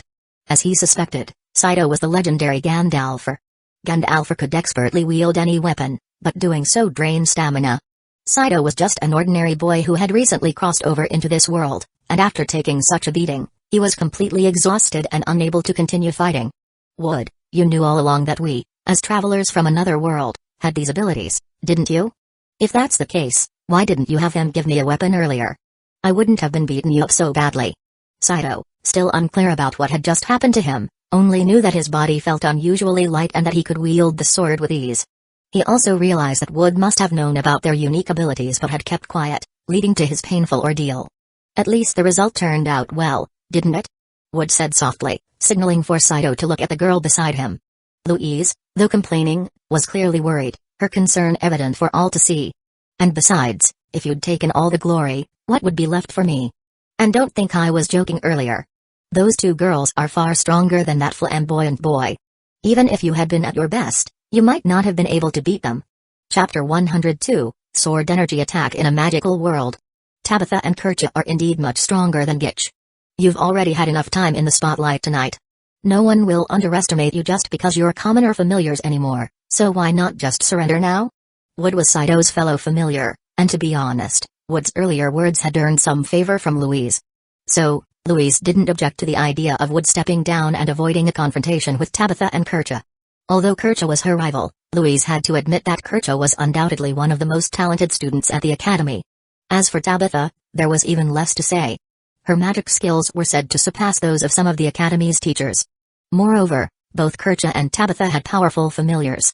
Kercha's familiar was a fire salamander, while Tabitha's familiar was a dragon, a creature of legend. In duels, familiars could participate as part of the mage's power. The reason Gitch didn't summon his familiar was simply that it was too weak, and he was overly confident that he could win alone. However, overconfidence was not something you'd find in Tabitha. She had fought monsters alone since she was young, knowing that carelessness would lead to certain death. In short, whether it was Kercha or Tabitha, both of them were far above Gitch in terms of magical power and the strength of their familiars. Louise believed that even if Wood had the same strength Saito just displayed, his chances of winning were slim. So, rather than end up battered like Saito, it might be better to just surrender now. Surrender? No way. You nobles have your honor, and we have our own. And whether we can win or not, we have to try first. Who knows, maybe we'll defy the odds. Wood walked calmly towards the field and pulled the sword that Saito had stuck into the ground. Although it's not as handy as my old weapons, it'll do. The sword, crudely made using earth magic, was naturally not comparable to a fine blade, but under the current circumstances, Wood wasn't in a position to be picky. I didn't expect a mere commoner to defeat Gitch, but we're not like that idiot. If I had gone first, I might have lost due to carelessness. But now that I know your level, as long as I keep a safe distance, a swordsman like you has no chance against a mage. Wood refused to surrender, and of course, neither did Kercha and Tabitha. With Gitch defeated, it was now their turn to take the field. Fighting one at a time is a hassle. Why don't you both come at me? Otherwise, you won't stand a chance. You might think you're much stronger than that boy just now, but let me tell you. My level is far higher than Saito's. During his multi-world simulation, even if Wood died, he wouldn't truly die. Moreover, the level of martial strength in this world was not very high. With Wood's current abilities, he might not be able to sweep through the world, but at the very least, he could act with impunity. So why hold back? Since his body was not the one from the pirate world, Wood could no longer use the 6 powers techniques that required a superhuman physique. However, his master-level swordsmanship and his hockey's sensory abilities were still usable in this world. Saito, under the power of Gandalf, had displayed strength comparable to a pirate with a bounty of 10 to 20 million Baileys. If Saito was the unit of measurement, Wood felt confident that he could take on 5 Saitos at once without much trouble. So asking Kercha and Tabitha to fight together wasn't arrogance. He truly had the strength to back it up. Wood lightly swung the sword in his hand through the air, and a sharp wave of sword energy flew out, leaving a deep gash in the ground. Wood's sudden display of sword energy left everyone present stunned. Even Kercha, who had intended to mock Wood, found her words stuck in her throat. Sword energy. This is a sword energy attack. Wood, are you really from the same world as me? You must be from some fantasy world, right? Because even the greatest swordsman in our world couldn't produce such an unscientific power.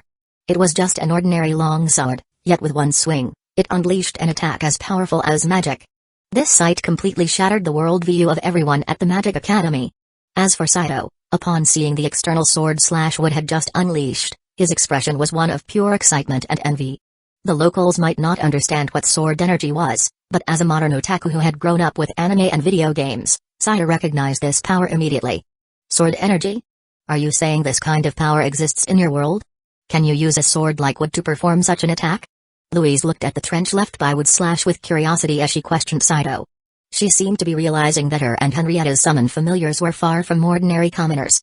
No, in our world, we know about sword energy, but it only exists in legends.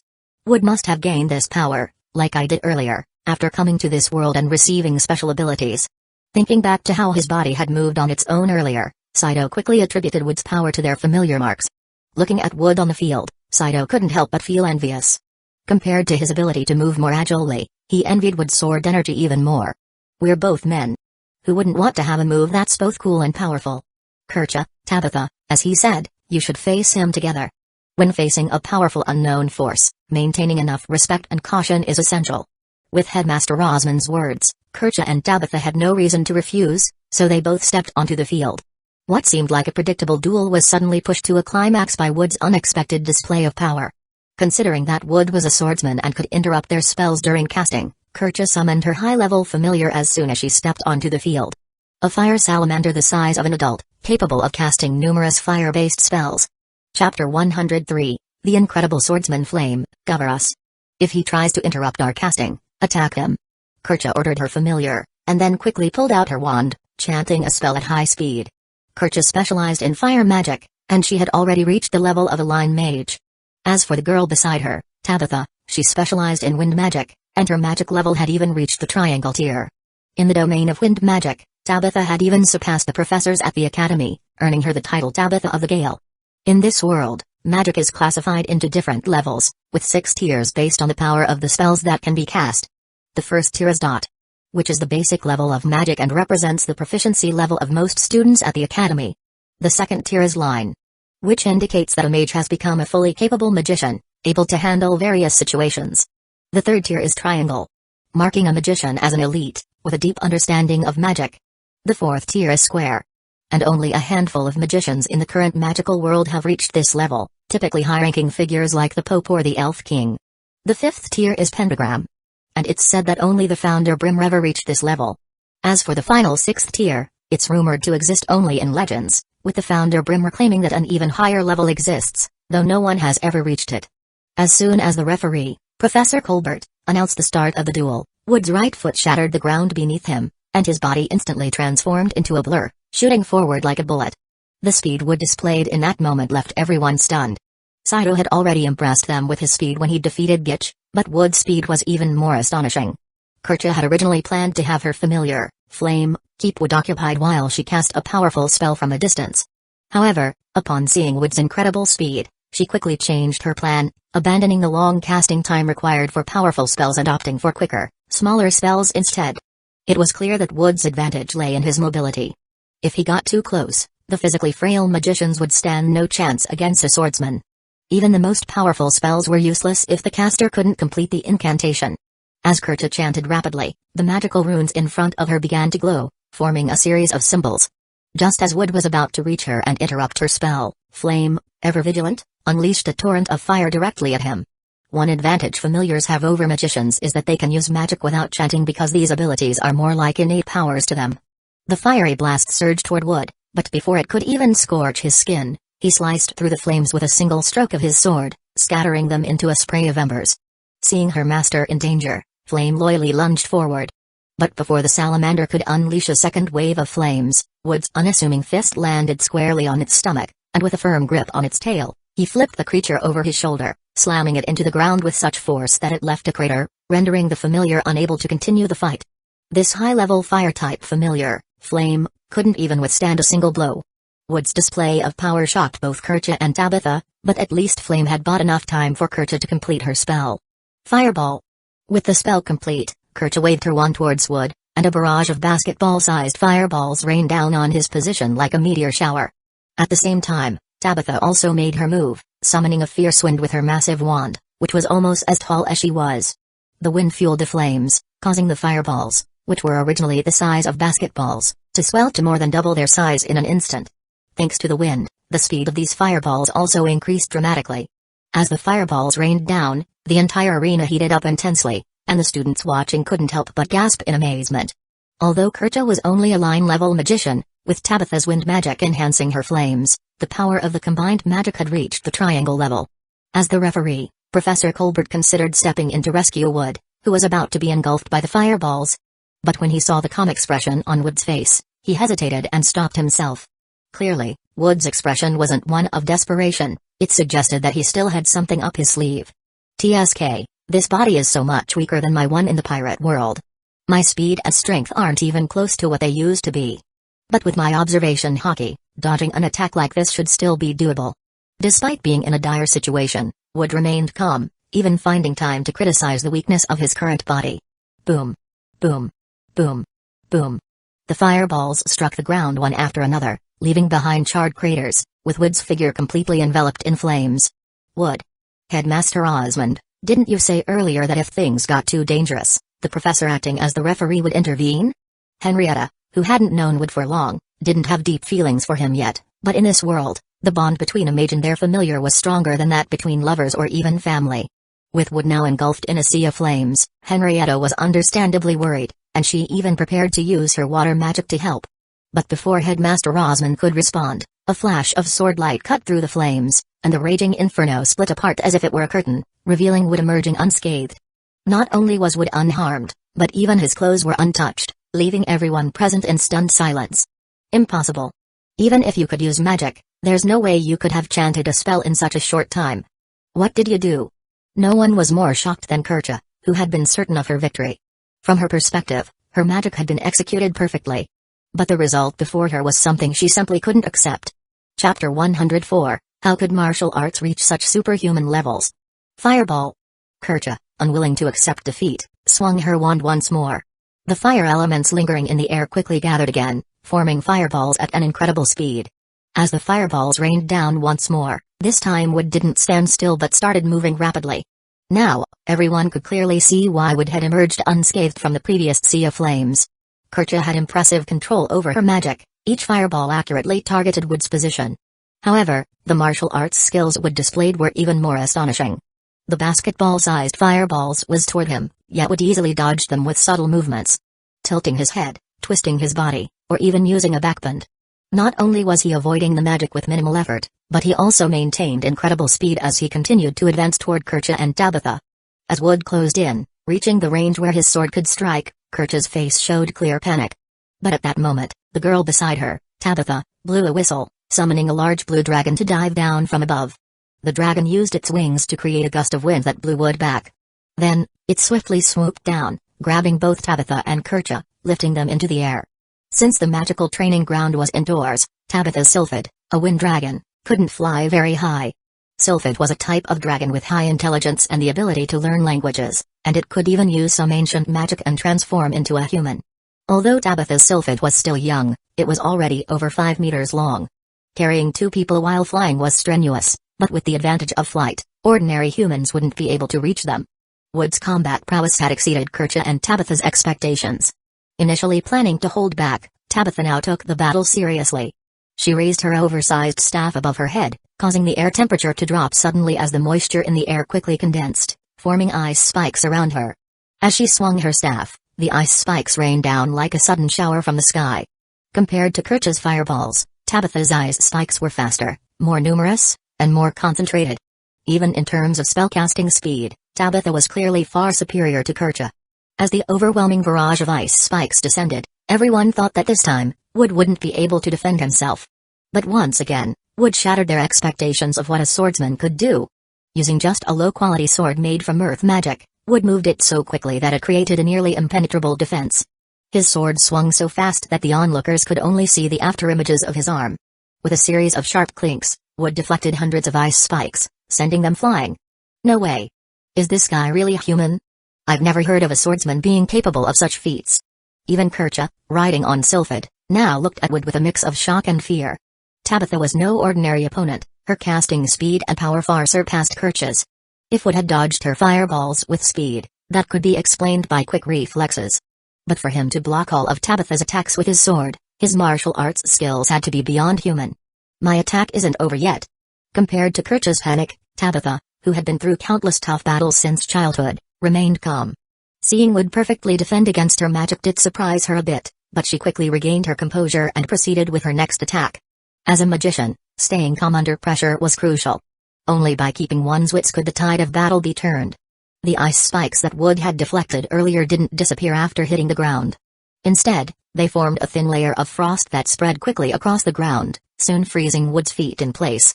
Seeing Wood immobilized, Tabitha, floating in the air, raised her staff once more, preparing to cast a more powerful spell. Impressive, as expected of the girl called Tabitha of the Gale. What appeared to be a fierce offensive was actually a feint, with the true goal being to restrict the movement of the swift swordsman, creating the time needed to cast a powerful spell that could crush the enemy in one blow. Professor Colbert watched the blue-haired girl in the sky with satisfaction, silently noting that this student might already have surpassed many of the kingdom's elite magicians. The cold air continued to condense in front of Tabitha, gradually forming a massive ice spike about 10 meters long. The girl didn't immediately hurl the iced spike at Wood. Instead, she calmly looked at him and said in an emotionless voice, "This duel is over. You've lost." The magic Tabitha had gathered was undoubtedly at the triangle level, powerful enough to pierce even strong monsters easily. If Wood could move, with his previous speed, he might have been able to dodge. But now, all things considered, in the eyes of Tabitha and the others, Wood had no chance of winning. Tabitha didn't want to kill anyone, and this was just a practice duel, so she urged Wood to surrender. "Don't underestimate me. This level of magic won't take me down. To be honest, I've been waiting for you to make your move." Being immobilized and facing an opponent who can fly might be a desperate situation for a regular swordsman, but don't forget, I'm not completely without long-range attacks. Wood's words momentarily stunned Tabitha. She had been treating this as a duel against a swordsman, but she had forgotten the sword energy technique Wood had displayed earlier. During her spellcasting, Wood had several chances to attack, yet he hadn't done so. This meant that he had been holding back, giving her enough time to cast her spell. "I see. Then take this." Facing an opponent who had deliberately held back, Tabitha didn't hesitate any longer. She unleashed the powerful spell she had been preparing for so long. Chapter 105, The Power of the Heart of God. Now that's more like it. Those petty spells from before weren't even enough to let me gauge my current strength. As the massive 10-meter iced spike fell from the sky, some of the more timid students had already covered their eyes. Most of them clearly believed that Wood had no chance of resisting this triangle-level magic, even with the sword energy he had displayed earlier. Calming his mind, Wood closed his eyes and focused on sensing the air currents around him. As the giant ice spike neared, just a few meters away, he swung his sword in a powerful slash. Although it wasn't magic, the surrounding air currents seemed to be drawn in by his strike. With the slash, they formed a fierce wind blade. One sword style, Atachi. The violent wind made Wood's clothes flutter wildly, and the knight's longsword in his hand shattered into pieces after delivering the slash. The wind blade expanded as it caught the wind, growing to several meters in width as it collided with the ice spike. This body is truly weak. Even though I can sense the breath of all things, this full-strength slash only reached this level? As the wind blade and the ice spike clashed in midair, the sharp winds sliced through the ice like tiny blades, causing ice shards to fall like snowflakes. The students of the Magic Academy, including Professor Colbert and Princess Henrietta, were all stunned by the powerful slash Wood unleashed. However, Wood himself looked at the slash he had released with a face full of disdain. In the world of pirates, a slash of this magnitude was something he could achieve with a casual swing. Moreover, Wood could tell that the wind blade he had just released was still slightly weaker than Tabitha's ice spike magic. It appeared to be evenly matched for now, but it was only a matter of time before he would be overwhelmed. Just then, a row of bright silver runes on Wood's chest began to glow with a dazzling light, making his clothes flutter in the wind. Everyone watching was surprised by the sudden appearance of the runes on Wood's chest, but they also found it strangely familiar. This scene was similar to what had happened earlier when Louise's familiar had fought against Gitch. At that time, Louise's familiar had also unleashed similar runes on his left hand, defeating Gitch with overwhelming power. The power of Gant Alpha allows the user to master any weapon instantly, even turning a novice into a master swordsman the moment they pick up a sword. However, there is only one Gant Alpha. The power that Wood possessed was Lithrasir, also known as the Heart of God. This ability allowed the enhancement of void magic exponentially, albeit at the cost of the user's life force. Initially, this ability seemed rather useless to Wood, as he couldn't use void magic, making it more suitable for support roles. But now, he realized that his Lithrasir was somewhat different from what it was in the original storyline. The reason? At the moment when the runes belonging to Lithrasir lit up on Wood's chest, the wind blade he had released suddenly surged in size, as if it had been injected with steroids. The drastically enhanced Atachi sliced through Tabitha's magic with ease, shattering the massive ice spike into a shower of ice fragments, and continued its momentum toward Tabitha and Kercha. Fortunately, Sylphid reacted quickly, performing a swift maneuver to narrowly avoid the range of the slash. The wind blade, now without a target, pierced through the ceiling of the Magic Academy, leaving a gaping hole in the roof before dissipating into the sky. As they looked up at the massive hole, several meters wide and spanning multiple floors, both Tabitha and Kercha had expressions of lingering fear. Had it not been for Sylphid's quick reflexes, their fate would have been grim. While they were still recovering from their brush with death, no one noticed that Wood had already shattered the ice around his feet. With lightning speed, he dashed toward a nearby column, scaled it with the agility of a true wall walker, and launched himself off the top to land right behind Tabitha and Kercha. With swift, precise karate chops, the two girls were knocked unconscious just as they realized what had happened. Sylphid, Tabitha's wind dragon, tried to bite Wood, but he quickly countered with a spinning kick, sending the dragon crashing to the ground. The loud crash of the dragon hitting the ground finally snapped everyone out of their shock, and the training field erupted with gasps and exclamations. That should count as my win, right? Wood asked, cradling a girl in each arm as he turned to Professor Colbert, the referee. After Colbert announced Wood's victory, the students of the Magic Academy erupted into a frenzy, chattering excitedly. This is unbelievable. Did you see that? That powerful magic was shattered into pieces with just one slash, and it even destroyed the roof. Someone tell me this is all a dream. Aren't swordsmen supposed to be some kind of backwater bumpkins? The difference between this swordsman and what I know is just too vast. No.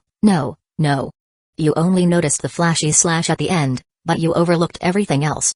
He dodged magic with footwork and even kicked a dragon away. How can this guy even be human? If I remember correctly, his name is Wood, right? I wonder if he has a girlfriend. Even though he's the princess's familiar, she probably wouldn't meddle in his personal life, right? Both Tabitha and Kercha were among the top students at the Magic Academy, and they had powerful familiars to boot. But despite that, even when they teamed up, they still lost the duel. Moreover, Wood's performance during the duel had won him a legion of fans, instantly making him the most popular figure at the Academy. Beauty admires strength. A natural law, especially in a medieval fantasy world where heroism is highly revered. Wood not only had good looks but also displayed strength that exceeded their understanding. Although his status as a commoner might be a drawback, with his level of power and being the princess's familiar, it wasn't impossible that he could become a noble in the future. So, many of the young women at the Magic Academy, who were in the prime of their youth, began to entertain various thoughts, some even boldly approaching him with open affection. Chapter 106, FK of the Crumbling Earth. After the farcical duel had concluded, the team pursuing FK of the Crumbling Earth to reclaim the Staff of Destruction saw some changes. Due to her familiar Sido's exceptional performance in the duel, Louise was granted special permission to join the mission team. Worried about her friend Louisa's safety, Princess Henrietta also entrusted Wood with looking after them. To be honest, if it hadn't been for the duel, Henrietta initially thought Wood was just an ordinary commoner familiar. However, the strength Wood displayed tonight left everyone in awe. Despite being an ordinary human, he possessed strength that absolutely surpassed that of a dragon.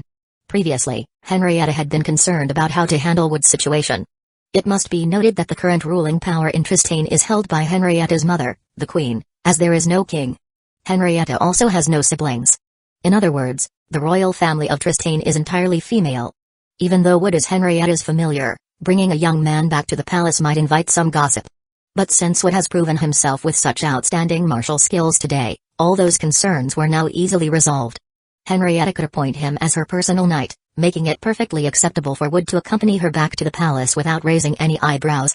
If her mother or the ministers had any objections, Henrietta could simply have them test Wood's abilities, given that Wood was genuinely skilled. Hey, Wood, would you mind marrying into a family? And if the woman is a bit older than you, would you care?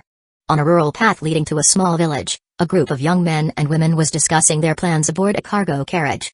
Among them, a red-haired, voluptuous young woman was trying to cozy up to a certain young man.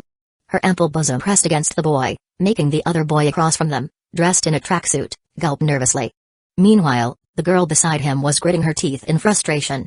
Unable to tolerate the red-haired girl's shameless behavior any longer, the petite, pink-haired girl sitting across from her finally snapped. Kercha, do you even know what shame and decency mean? You've completely disgraced the noble name. We're on an important mission, not here to watch you flirt. And Wood is Princess Henrietta's familiar. Don't you think you're going too far? Needless to say, the red-haired girl was Kercha van Zerbst, and the pink-haired girl was Louise Françoise Leblanc de la Vallière. Ever since Wood defeated her, Kercha had been obsessively pursuing him.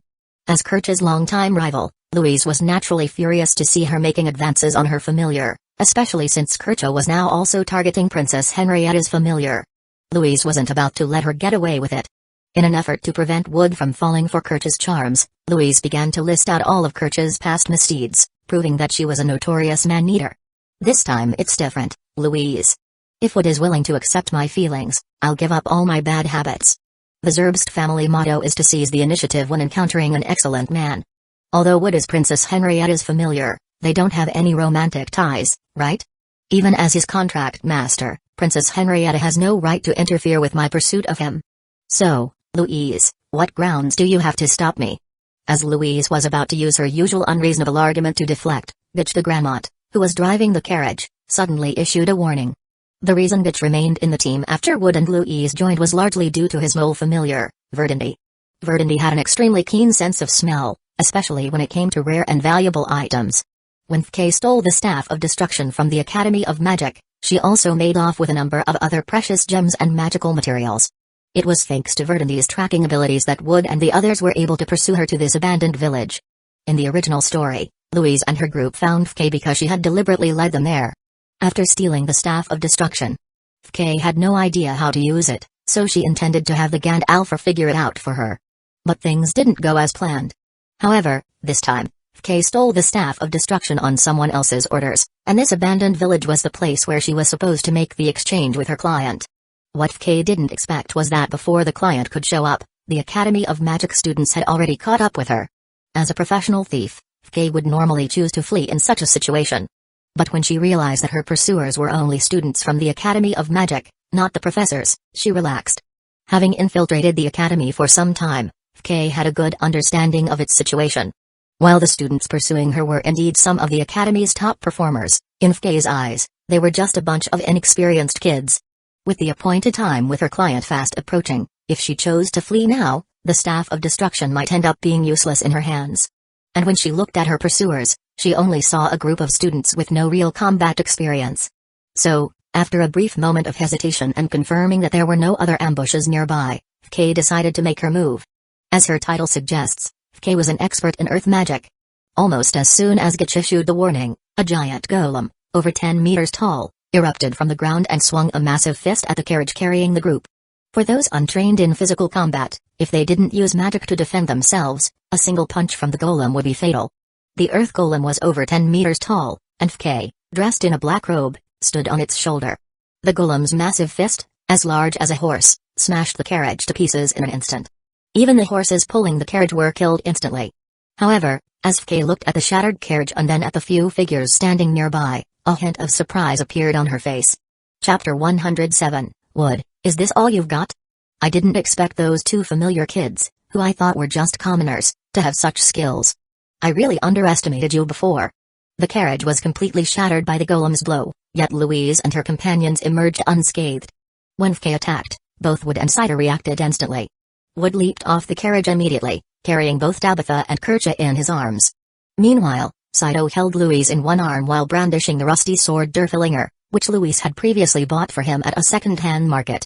As for Gitch, the unlucky one, he was currently stuck headfirst in the ground nearby but otherwise unharmed. Before jumping off the carriage, Wood only had time to save Tabitha and Kercha due to having only 2 arms. As for Saito, though he also had 2 arms, Gandalf's ability couldn't activate unless his left hand was holding a weapon, so he had to carry Louise with one arm while wielding his sword in the other. Thus, Gitch was the unfortunate one who got kicked away by Wood in the nick of time. Though it was a rough treatment, at least he survived, right? I didn't expect the infamous thief, FK of the crumbling earth, to be a woman. The figure before them, capable of summoning such a massive golem and attacking them, was clearly FK, even without her revealing her identity. Rumors said that FK was skilled in disguise, and no one had ever seen her true face. But now, stealing the Staff of Destruction, she had revealed her true appearance. No choice. Your academy's headmaster is an old lecher, and if I use too much disguise, it would only raise his suspicions. As FK pulled off her black cloak, her clean-cut features were revealed to Wood and the others. With short, neat green hair and a well-toned body from regular training, FK wasn't as beautiful as Henrietta or Louise, but she was definitely an attractive woman. This was evident from the way Saito and Gitch immediately wore stupid grins upon seeing her in her revealing outfit after she discarded her cloak. As fellow men, Saito and Gitch finally understood why Headmaster Osmond had been so easily charmed by her. FK didn't mind revealing her face before them, because she hadn't planned on letting Louise and her companions leave alive. As a notorious thief in several neighboring kingdoms, FK definitely had the power of a triangle-level mage and was experienced in battle. Moreover, due to her profession, she had also trained her body to a certain extent. Even in physical combat, she was at a different level compared to ordinary, frail mages. Given that Wood's group outnumbered her, FK waved her wand, and with a rumble, another golem rose from the ground. Surrounded by the 2 massive earth golems, Louise and the others quickly drew their wands to fight. However, Louise, who had yet to master the proper use of void magic, could hardly scratch the golems with her spells. Kercha's fire magic had sufficient power, but earth-based magic had a natural resistance to fire. Though Kercha managed to inflict some damage on the golems, it wasn't nearly enough to stop them. Gitch summoned several knights, just like the ones he used against Saito earlier. But, true to Gitch's nature, they were all for show, utterly ineffective. The golems simply swept them aside with a single punch and crushed them underfoot. Tabitha was their strongest mage, but FK seemed well aware of her abilities and directed the golems to focus on her, leaving her no time to chant spells. If Sylphid were present, Tabitha might have had the advantage of flight, but due to the previous battle, Sylphid was left behind at the academy to recover. With Tabitha targeted, and the other spells proving ineffective, the golems steadily closed in, putting them all in a dire situation. Saito's left hand, glowing with the runes of Gandalf, granted him enhanced speed and skill with a sword. Yet, in the current situation, all he could do was carry Louise and run. As for the so-called elite academy students like Gitch, they were experiencing a real life or death battle for the first time. Seeing the golem's fists closing in on them, they closed their eyes in fear. Boom. As the 2 towering earth golems simultaneously brought their fists down, the ground trembled violently. Watching from the shoulder of one golem, FK sighed in disappointment. I thought I could at least have a bit of fun, but it's over already? You're right. I had some expectations, but is this all the infamous FK of the crumbling earth is capable of? Hearing a voice suddenly emerging from the dust, FK turned around in disbelief, and what she saw nearly made her jaw drop. As the dust settled, a dark-haired boy stood with a sword in each hand, effortlessly blocking the fists of both golems. The sheer power of the golems was evident from the shattered remains of the carriage nearby. If it had been magic that blocked their fists, FK wouldn't have been so shocked. But what she saw clearly. This boy was a commoner, and he had blocked the golem's fists with his own brute strength. Was this seemingly fragile boy really human? It wasn't just Kay who was shocked. Despite witnessing Wood's terrifying physical strength when he kicked away a dragon earlier, seeing it again up close left Louise and the others equally astonished. As everyone stood stunned, Saito's rusty sword suddenly spoke. "Partner, now is not the time to be surprised." Momentarily startled, Saito quickly snapped back to reality, seizing the golden opportunity before him. He leaped onto the golem's arm and began running up it. The runes on Saito's left hand, the sign of Gandalf, glowed brilliantly as he swung his sword. A series of slashes brought the golem's arms crashing down to the ground. Chapter 108, You Can't Possibly Be Just an Ordinary Familiar. After watching Saito gracefully land on the ground after his impressive display and then looking at her two nearly crippled golems, Kay was once again dumbfounded. The news that both Henrietta and Louise had summoned two commoner familiars had spread like wildfire throughout the Magic Academy. Naturally, Kay, who had been infiltrating the academy, had also heard about it. However, she never would have imagined that these two commoner familiars were anything but ordinary. She originally thought that these two were merely there as cannon fodder, but it turned out they were the real tough opponents. Power doesn't come without a price in this world. Even the legendary familiar Gandalf cannot defy the law of energy conservation. When Saito uses the power of Gandalf, he gains extraordinary swordsmanship, agility, and superb reflexes. However, in exchange, the power of Gandalf drains a significant amount of Saito's stamina. Just think about it. How strong can the physical endurance of an ordinary, couch potato type of boy really be? So, after swiftly severing the arms of the golems, Saito quickly found himself exhausted. Kay, who had just been stunned by the impressive display from Wood and Saito, suddenly found her confidence returning when she saw Saito looking like a 3-second wonder, and she sneered. "I thought you might be someone special, but it turns out you're just a regular kid after all. Did Osmond send you here to reclaim the Staff of Destruction, or was he just sending you to your death?" Waving her wand, Kay watched as her nearly destroyed golems were revived once again, their bodies repaired with an influx of stones. Normally, with her usual methods, Kay might have considered kidnapping these kids and then extorting ransom from their noble parents. After all, most students at the Magic Academy are from noble families, and if there's one thing they don't lack, it's money. But these kids had seen her true face, and the buyer she'd arranged to meet was about to arrive. To avoid any unforeseen complications, Kay decided it was best to kill them all. The two golems, now repaired, once again swung their massive fists, weighing several tons, towards Louise and the others, who were surrounded. Meanwhile, Kay jumped off the golem's shoulder, not wanting to get herself dirty with their blood, especially since she needed to maintain her appearance for the upcoming deal. Two-sword style, chaotic butterfly dance. The frenzied flashes of the blades whirled like a tornado, and in the blink of an eye, the two golems were sliced into countless pieces by streaks of silver light. Under the dazzling display of multiple slashes, the giant rocks turned into small rocks, then into rubble, and before the golems could even bring down their fists, they had already been reduced to a cloud of debris. Too weak. It seems that in this world, there's no need to act so low-key after all. If even the feared Kay of the crumbling earth is only at this level, then the supposed big boss, the ancient dragon, and the other void users must be just as underwhelming. Back at the Magic Academy, Wood hadn't had a clear understanding of his current power level because he lacked proper benchmarks.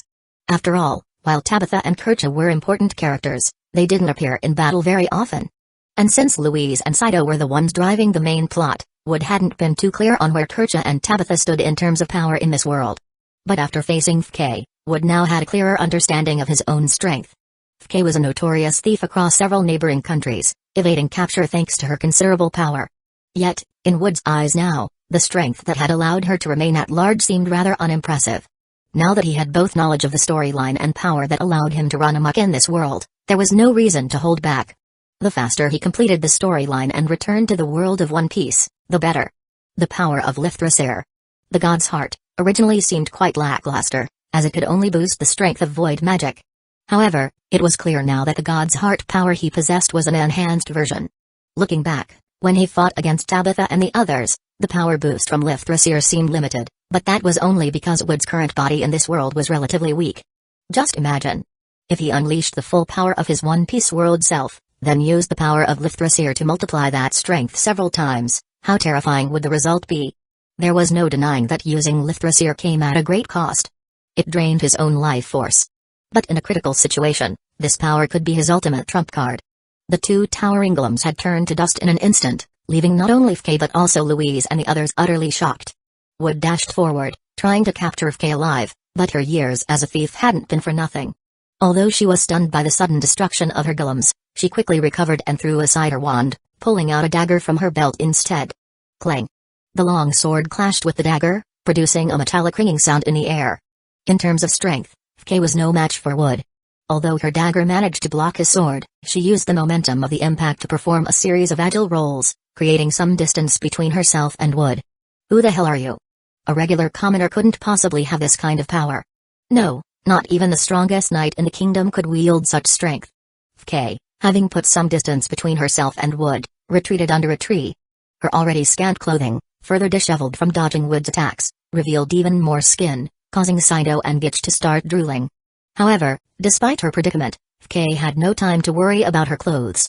Instead, she watched Wood warily, who stood before her wielding dual swords, and demanded answers. As you know, I'm just a familiar summon from the common folk, a mere human who happens to be skilled in the martial arts. Wood spoke calmly while crushing the wand that Fk had dropped earlier underfoot. Seeing this, Fk's expression turned grim. Without a wand, a mage can't use magic. While she was trained in some combat skills, facing someone like Wood, who had just demonstrated such extraordinary abilities, she had no confidence she could escape unscathed. No, actually, she did have one extra wand. Although this goes against my professional ethics, my life is at stake, so I can't afford to be picky. Fk retreated further back to the tree, and after some rummaging, she pulled out what was known as the Staff of Destruction. Chapter 109, Barehanded Catch of the Staff of Destruction. As Wood saw the so-called Staff of Destruction, Louise and the others behind him, including Saito, were shocked, although the reasons for their surprise were quite different. Louise and the others were astonished simply because it was their first time seeing the legendary Staff of Destruction. Saito, however, was shocked because this so-called Staff of Destruction turned out to be a rocket launcher from their world. Holding the Staff of Destruction, Fk aimed it at Wood. Although she appeared calm on the surface, internally, she was panicking. She had obtained the Staff of Destruction the previous night, but no matter how much she tried, she couldn't figure out how to use it. If you are indeed students of the Magic Academy, you should have heard of the power of the Staff of Destruction. This weapon can destroy a dragon with a single blow. If you don't want to die, leave now and don't force me to use it. After all, this is an item entrusted to me, and I don't want to reduce my reward by misusing it. So, if you leave now, I can still spare your lives. Is Fk a soft-hearted person? Clearly not. The reason she said this was because she had no idea how to use the thing in her hands. Seeing how young Wood and the others looked, she tried to use this bluff to scare them off. Despite Fk's convincing act, she could deceive Louise and the others, but not Wood or Saito. Fk was holding the weapon incorrectly. Not only was she holding it backward, but she was also pointing the barrel at herself. If she actually knew how to use it, that would be unbelievable. It's powerful enough to destroy a dragon in one shot? That's quite impressive. Why don't you try it on me then? Could it be that you don't know how to use it? If that's the case, I wouldn't mind telling you how. First, turn the weapon around, point the barrel at me, then pull out the internal tube, open the sight, release the safety, and press the trigger on the side of the barrel. Wood, are you out of your mind? When Wood started explaining how to use the rocket launcher, Saito initially thought he was just messing with Fk. However, when he saw Fk hesitantly following Wood's instructions and aiming the barrel at them, Saito began to panic. Wood wasn't joking. He was actually teaching her how to use the Staff of Destruction. And Fk was indeed following Wood's instructions, completing each step, leaving only the final one, pressing the trigger. The only reason she hadn't done so yet was that she feared Wood and Saito were trying to trick her into a trap. However, Saito's terrified expression didn't seem fake to Fk, so she hesitated. What's the matter? I've told you how to use it, but you're still afraid to use the Staff of Destruction in your hands? Do you think I'm bluffing? Do you think you'll be able to escape without relying on the Staff of Destruction? As soon as Wood finished speaking, he sprinted at high speed towards Fk. Although Fk still had her doubts, the situation was just as Wood said. She had no other choice. So, in the end, she gritted her teeth and pressed the trigger. You little brat, you've got guts. The moment she pressed the trigger, Fk could feel the Staff of Destruction heating up in her hands. Then, a missile shot out with a long tail of flames, heading straight for Wood. Wood didn't initially think much of this attack. However, whether due to the rules of this world or some other reason, the destructive power of the Staff of Destruction far exceeded what Wood and Saito knew of rocket launchers. A small mushroom cloud rose from the clearing, and choking smoke enveloped the area within tens of meters. Pieces of debris continuously fell from the sky following the explosion. As she witnessed the power of the Staff of Destruction, Kay couldn't believe her eyes as she looked at the heated metal barrel in her hands. The rumored power to destroy a dragon in one shot was no exaggeration, and what was even more astonishing was that such a powerful attack required no chanting and traveled at incredible speed. Kay changed her mind. She no longer planned to hand the Staff of Destruction over to her client. Previously, she had no interest in the Staff of Destruction because she didn't know how to use it. But now that she knew how to use it and had seen its earth-shattering power, what reason did she have to give it away? With this in her possession, Kay could become the most powerful mage, and she wouldn't have to worry about anyone pursuing her. As the thick smoke billowed, Saito and Louise were still in shock at the power of the Staff of Destruction and concerned for Wood's safety. Suddenly, a figure with two broken swords charged out of the smoke, with glowing silver runes shining on his chest. Seeing Wood rushing towards her, Kay was shocked that he had survived such an attack. But she quickly regained her composure, aimed the barrel at Wood again, and pulled the trigger. However, this time, no matter how hard she pressed, nothing happened. Before she knew it, Wood was upon her, and with one swift move, he knocked her out cold. Unfortunately, although the power of this thing is much greater than I expected, it seems it still operates on a single-shot mechanism. Looking at the unconscious Kay and the Staff of Destruction lying beside her, Wood couldn't help but feel relieved. Originally, he had planned to show off by catching the rocket barehanded, but the power of this thing was on a whole different level from what he knew. Could it be that this is a case of a magical world altering the rules of physics? The area devastated by the Staff of Destruction left a crater nearly 10 meters in diameter, making Saito and the others, who had followed him, gasp in awe. Saito even exclaimed that the rocket launcher's power was on par with the latest weapons from their world. Maybe it's because the air in this world contains more elemental attributes, which further enhances the weapon's power. But regardless, we've captured Kay, recovered the Staff of Destruction, and our mission should be considered complete. Looking at the Staff of Destruction on the ground, Wood hadn't paid it much attention at first. But now that he thought about it, the technology level in his main world of One Piece wasn't much better than this world's. A rocket launcher might not be particularly impressive in his previous world, but in the world of One Piece, where the Navy was still using flintlock pistols, this thing could be quite formidable. Chapter 110, Bring the Staff of Destruction back to the One Piece world for manufacturing. If I could bring this Staff of Destruction back to the One Piece world and successfully reverse engineer it, it seems like it could be quite a lucrative venture. Kay had been captured, and the Staff of Destruction had been successfully retrieved. Although they were curious about who had hired Kay to steal it, after some hesitation, Louise and the others decided to return and wait for Princess Henrietta's decision. On their way back, Louise and her group were in high spirits. Although their contribution to the mission was limited, they had acted as a team, and now that the task had been successfully completed, they were likely to receive some rewards. Shortly after Wood and the others left, a figure in a purple dress, with a seductive and commanding presence, slowly emerged from the shadows of the bushes. Upon closer inspection, it would be noticed that she, too, had the same runes on her forehead as Wood and Saito, though the length and meaning of the runes differed. I didn't expect that I would fail to get my hands on the legendary Staff of Destruction this time, and instead, I encountered both Gandalf and Lithrisir. With the appearance of these legendary familiars, it must mean that the other Void successors have also been born. I must report this to Lord Joseph as soon as possible. The purple-haired woman is Sheffield, also known as the Brain of God. Mjolnir, who possesses the ability to use any magical artifact. Sheffield had commissioned Kay to steal the Staff of Destruction because she believed it to be a magical artifact, and with her powers as Mjolnir, she could use anything that was magical.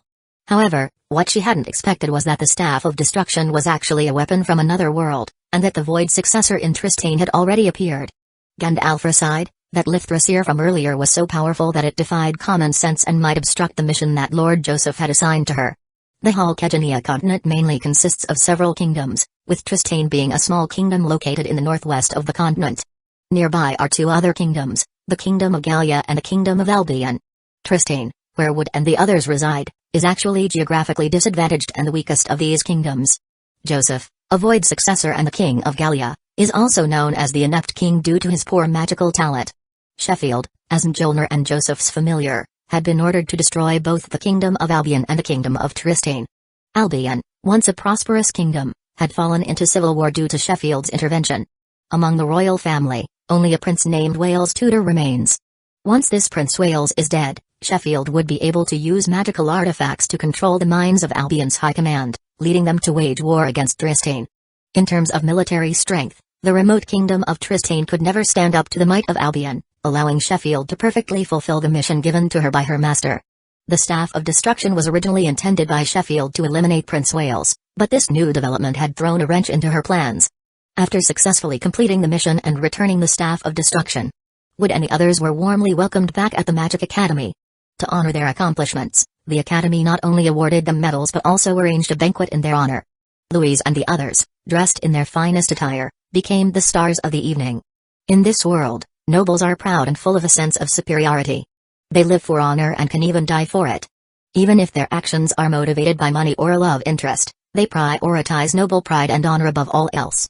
So, having successfully completed a royal mission, Bitch and the others were regarded as exemplary nobles in the eyes of their peers and were thus showered with admiration. Wood stood on an open balcony, watching Bitch boast as he was surrounded by admirers, with a playful smile on his face. Soon, a figure in a white dress, with a graceful and curvaceous silhouette, noticed him and began walking towards him. "I'm truly sorry. Louise has already told me what happened. The success of this mission was largely due to you and Saito, wasn't it? You two should have been the stars of this banquet, but because you're familiars, and still commoners by status." The graceful figure approaching Wood was none other than Princess Henrietta, who had summoned him as a familiar. Whether it was her appearance, figure, or personality, although Henrietta is not the main heroine of this series, her popularity has always rivaled that of Louise, the main heroine. In some side stories, like certain illustrations, Henrietta is undoubtedly the leading lady. "Your Highness, are you worried that I might feel disappointed because of unfair treatment? If that's the case, you can rest assured. I'm not too concerned about honors and such. But if your Highness truly feels bad about it and insists on rewarding me, then why not give me that Staff of Destruction?" Wood might be clueless about mechanical objects, but there are plenty of geniuses in the One Piece world, like Vegapunk and Frankie, who have even created lasers. Figuring out how to replicate a rocket launcher shouldn't be too difficult. Just call me Henrietta. Although familiars are technically subordinates, the relationship between a familiar and a mage is more like that of partners. I've had no other siblings and have always lived in the palace, so aside from Louise, I've never really had any other friends. If you could become my friend, Wood, I would be very happy. As for the disposal of the Staff of Destruction, it should be up to Headmaster Osmond. But since you were the greatest contributor to this mission, if I ask him to reward it to you, there shouldn't be a problem. Since summoning Wood as her familiar, this was the first time Henrietta had spoken with him for such a long time. Unlike Louise, Henrietta couldn't treat Wood purely as a familiar because, no matter how she looked at him, he was still a human and, moreover, a man. However, thinking about it another way, Henrietta was actually quite happy because the relationship between a familiar and its master meant that she and Wood were naturally very close. In the future, when she was in the palace, she wouldn't have to worry about not having someone to talk to. Speaking of friends, Your Highness. Henrietta, you should still have a betrothed, right? If I remember correctly, he is also a member of a neighboring royal family, and his situation is quite dire right now. Chapter 111, The Only Young Man in the Palace. The power level in the world of Zero no Tsukema is quite low. After obtaining the power of the God's Heart Lifthrasir and some modern weapons, Wood felt that there wasn't much else of value to explore in this world. To end the world simulation, other than by dying, the only way was to quickly finish the story of this world. Since this is an ancient series, Wood couldn't remember the details of the plot, only the general outline. It seemed that Henrietta originally had a fiancé, and that person was the Prince of Albion, Wales. However, this poor guy was eventually killed by a traitorous contact sent by Henrietta herself. It was due to Prince Wales' death that Albion launched an attack on Tristane's capital, which led to that famous scene in anime history that brought many to tears. Louise, for the so-called honor of the nobility, decided to stay behind and single-handedly block Albion's 70,000-strong army, while Saito, for love, used a sleeping potion to knock out Louise, and, knowing he would die, charged into the 70,000-strong army alone, fighting to the very end. Henrietta, because of Wales' death and her promise to fulfill his last wish of finding someone else she loved, eventually became one of Saito's harem members. At this point in time, that unlucky guy named Wales should still be alive. Although Albion was in the midst of a civil war, there might still be hope for him. Prince Wales is in danger? But we've been in regular correspondence, and he hasn't mentioned anything like that. Albion is a floating kingdom with the most advantageous geographical position, and its airships and dragon rider units are the strongest on the continent. And Wales is a member of the royal family. Henrietta couldn't understand why Wales would be in danger. If I'm not mistaken, it's probably been a while since Prince Wales last wrote to you, right? Albion isn't under attack by other countries but is experiencing internal strife. Prince Wales is the only remaining member of the royal family. If someone wants to take control of Albion, they must eliminate this last obstacle. As for where I got this information, you can think of it as a mystical power I gained after becoming a familiar, much like how Saito can use any weapon. Of course, whether you believe this prophecy or not is up to you to decide. Since the power of the gods Hartleaf and Schultz had never appeared before, no one knew its specific abilities, so Wood could make up whatever he wanted. But undeniably, because the information Wood provided was so shocking, Henrietta was left in a daze. The next morning, after a night of restless thoughts, Henrietta took her leave of Louise and hurriedly prepared a carriage to return to the palace, with Wood, as her familiar, naturally accompanying her. Currently, the Tristane royal family consisted only of Henrietta and her mother, and even Henrietta's personal guard captain, Agnes, was a young woman. Generally speaking, it wasn't suitable for young men to enter the inner palace, but since Wood held the title of the princess's familiar, this problem was easily resolved. It's common knowledge in this magical world that a familiar and their mage must stay together, and no kingdom's rules can override the beliefs of the founder of magic, Brimr. Upon returning to the palace, Henrietta wasted no time in going to see her mother, the current queen of the Tristane kingdom. As the queen of Tristane, if Albion was indeed experiencing a civil war, her mother would undoubtedly be aware of it. Henrietta's mother was also an exceptionally beautiful and noble woman with the same gorgeous violet hair as Henrietta. Though she was over 30 years old, she was still incredibly radiant, showing no signs of being Henrietta's mother. When she saw Henrietta enter, followed by Wood, the queen, who had already received the news, couldn't help but frown upon seeing the young Wood. The reason was simple. Henrietta was a young and attractive girl, and Wood, despite his plain clothes and title, was extremely handsome, not looking like an ordinary commoner at all. Although their relationship was that of familiar and mage, the queen was worried that with young people spending so much time together, there could be the potential for inappropriate behavior. After all, she had been through this herself and knew that such situations were not uncommon among the nobility.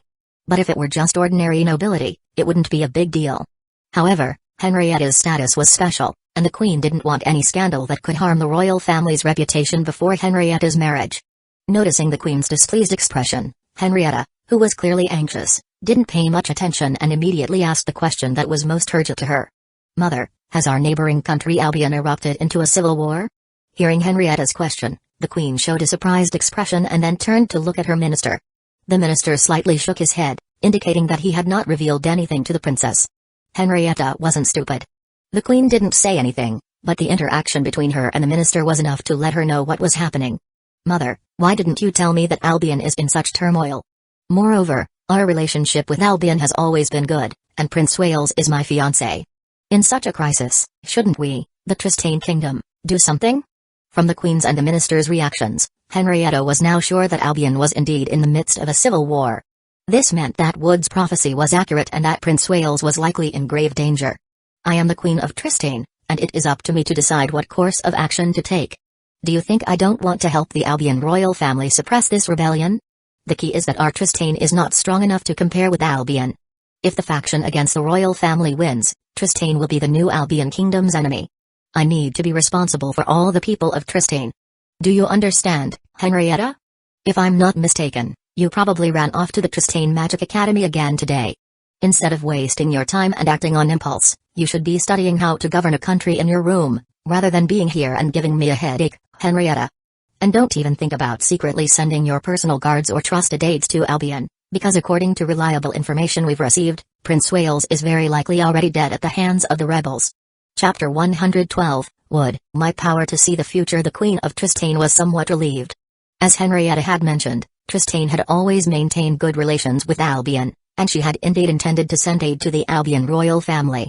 However, before she could make a final decision, they received news that Prince Wales had been killed by the rebels.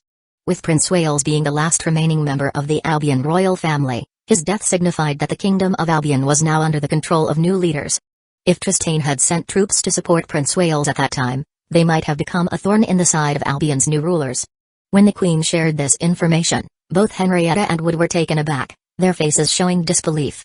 Henrietta was in shock that her betrothed, Prince Wales, had died, while Wood was surprised that the plot had once again deviated. "Do you understand now? Although Prince Wales was once betrothed to you, that was never made public, so it holds no weight.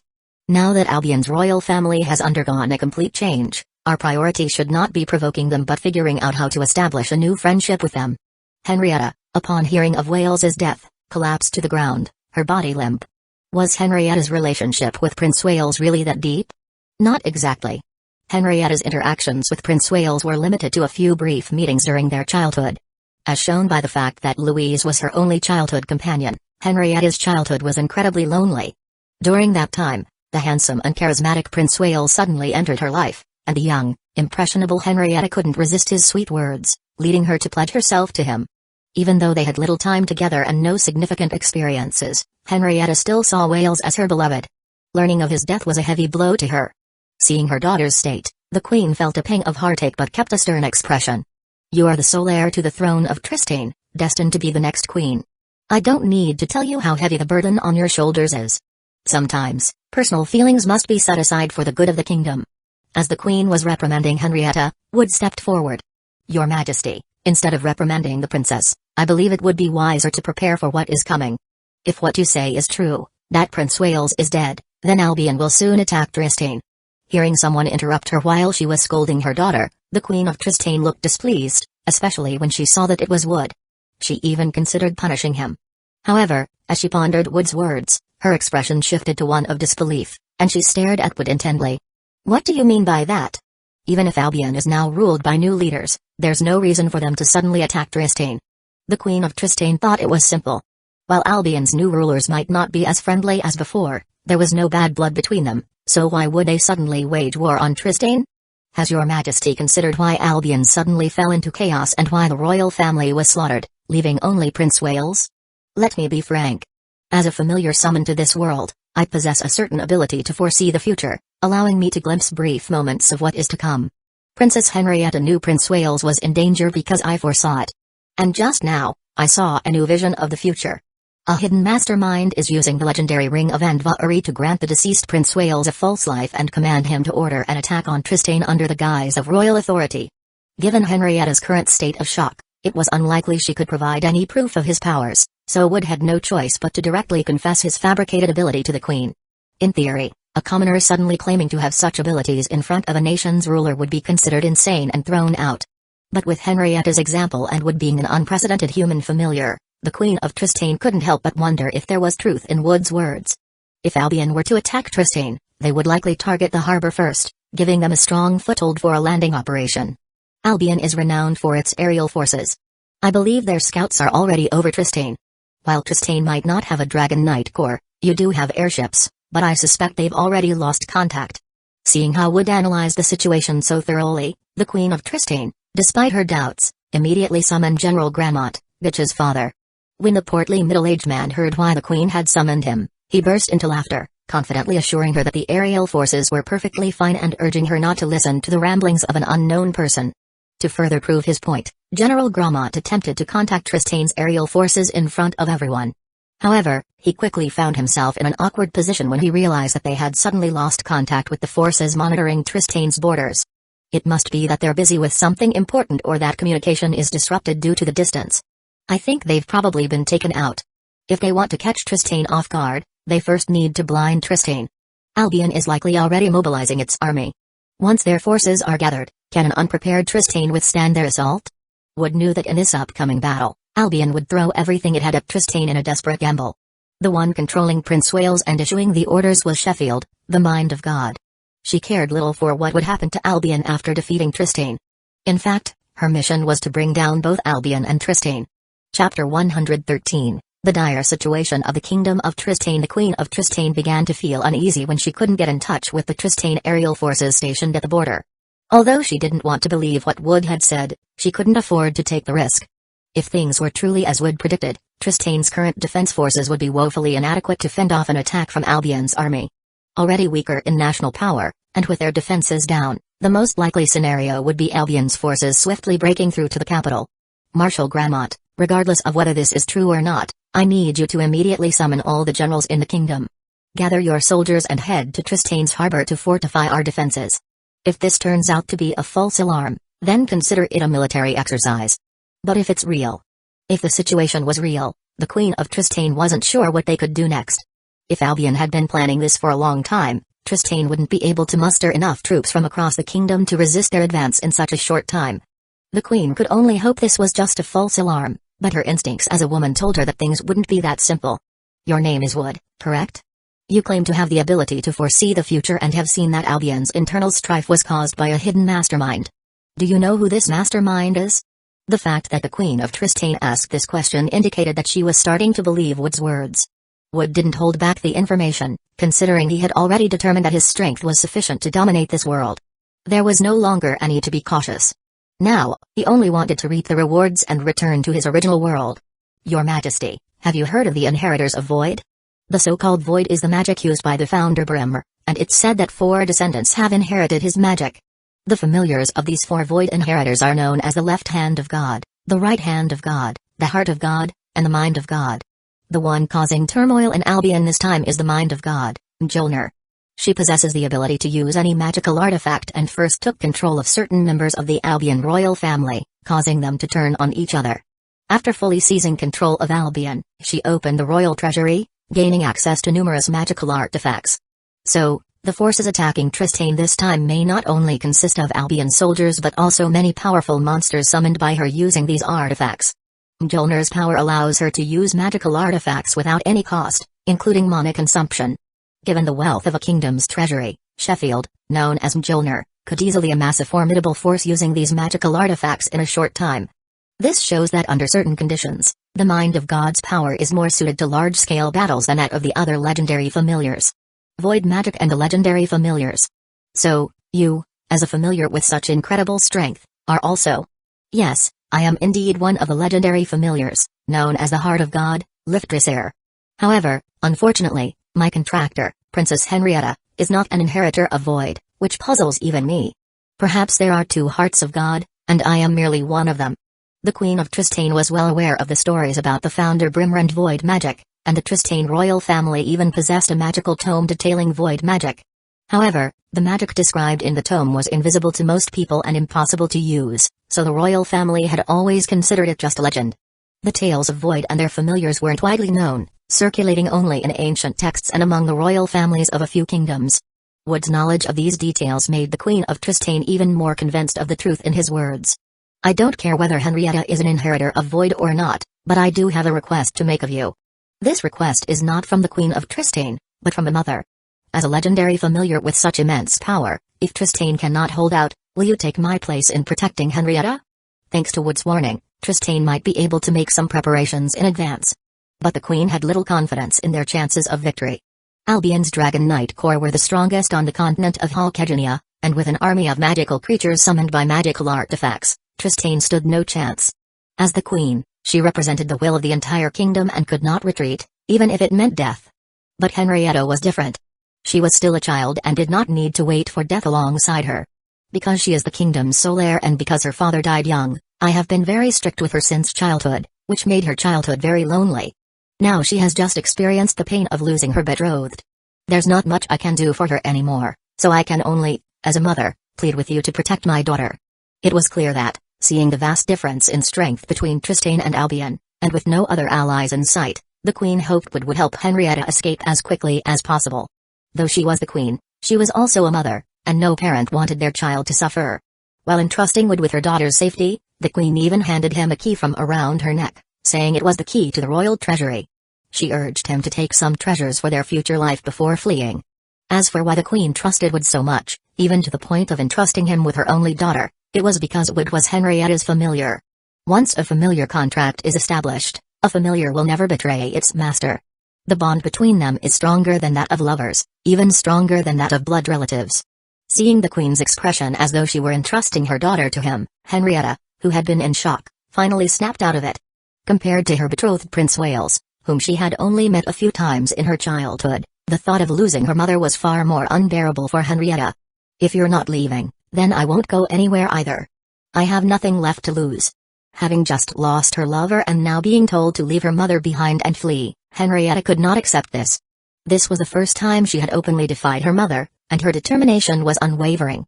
Chapter 114, The Tense Atmosphere in Tristane. Author: I should never have written about an unpopular anime. My already small subscriber count has dwindled to almost nothing, sigh. I was summoned to this world as Princess Henrietta's familiar, so naturally, I will protect her and ensure she comes to no harm. But if it's against her will, I won't follow even the Queen's orders." Henrietta showed a look of gratitude at Wood's words, while the Queen of Tristane displayed an expression of frustration. "If the Kingdom of Albion launches a full-scale attack on Tristane, staying here is a death sentence. How can you call this protecting Henrietta? When one kingdom is conquered by another, the invaders never leave the original royal family alive because they could pose a future threat. As the heir to Tristane, Henrietta's fate would be grim even if she were spared. Why is Her Majesty so convinced that Tristane is doomed to lose? If Tristane wins this war against Albion, then not only would the princess not need to flee, but Tristane would also gain a substantial advantage." The Queen of Tristane forced a bitter smile at Wood's words. She was about to argue, but Wood cut her off before she could speak. Under normal circumstances, Tristane's army would indeed be no match for Albion. "But have you forgotten, Your Majesty? As a legendary familiar, I possess the ability to see the future. While the future is something that exists, it's ultimately an event that hasn't happened yet. If the future we foresee is one we do not desire, why not use our own strength to change it?" Tristane Magic Academy. Only 3 days had passed, but the number of students at the Magic Academy had already dwindled by more than half compared to before.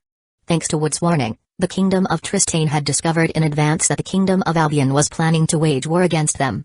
The students at the Magic Academy came from wealthy and noble families. Once their families got wind of the impending war, most of them sent people to fetch their children.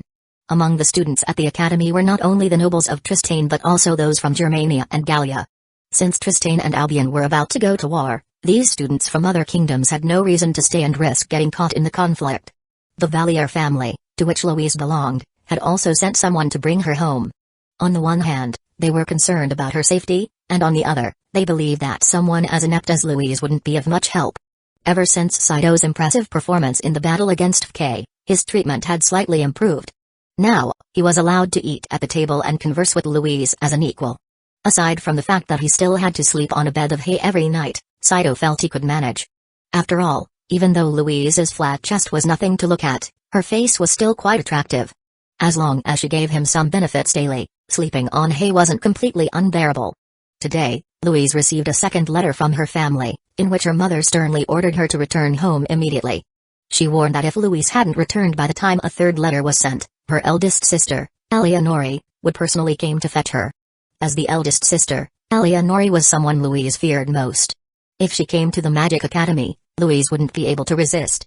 After much deliberation, Louise decided to leave for Tristane's capital before Eleonore arrived at the academy.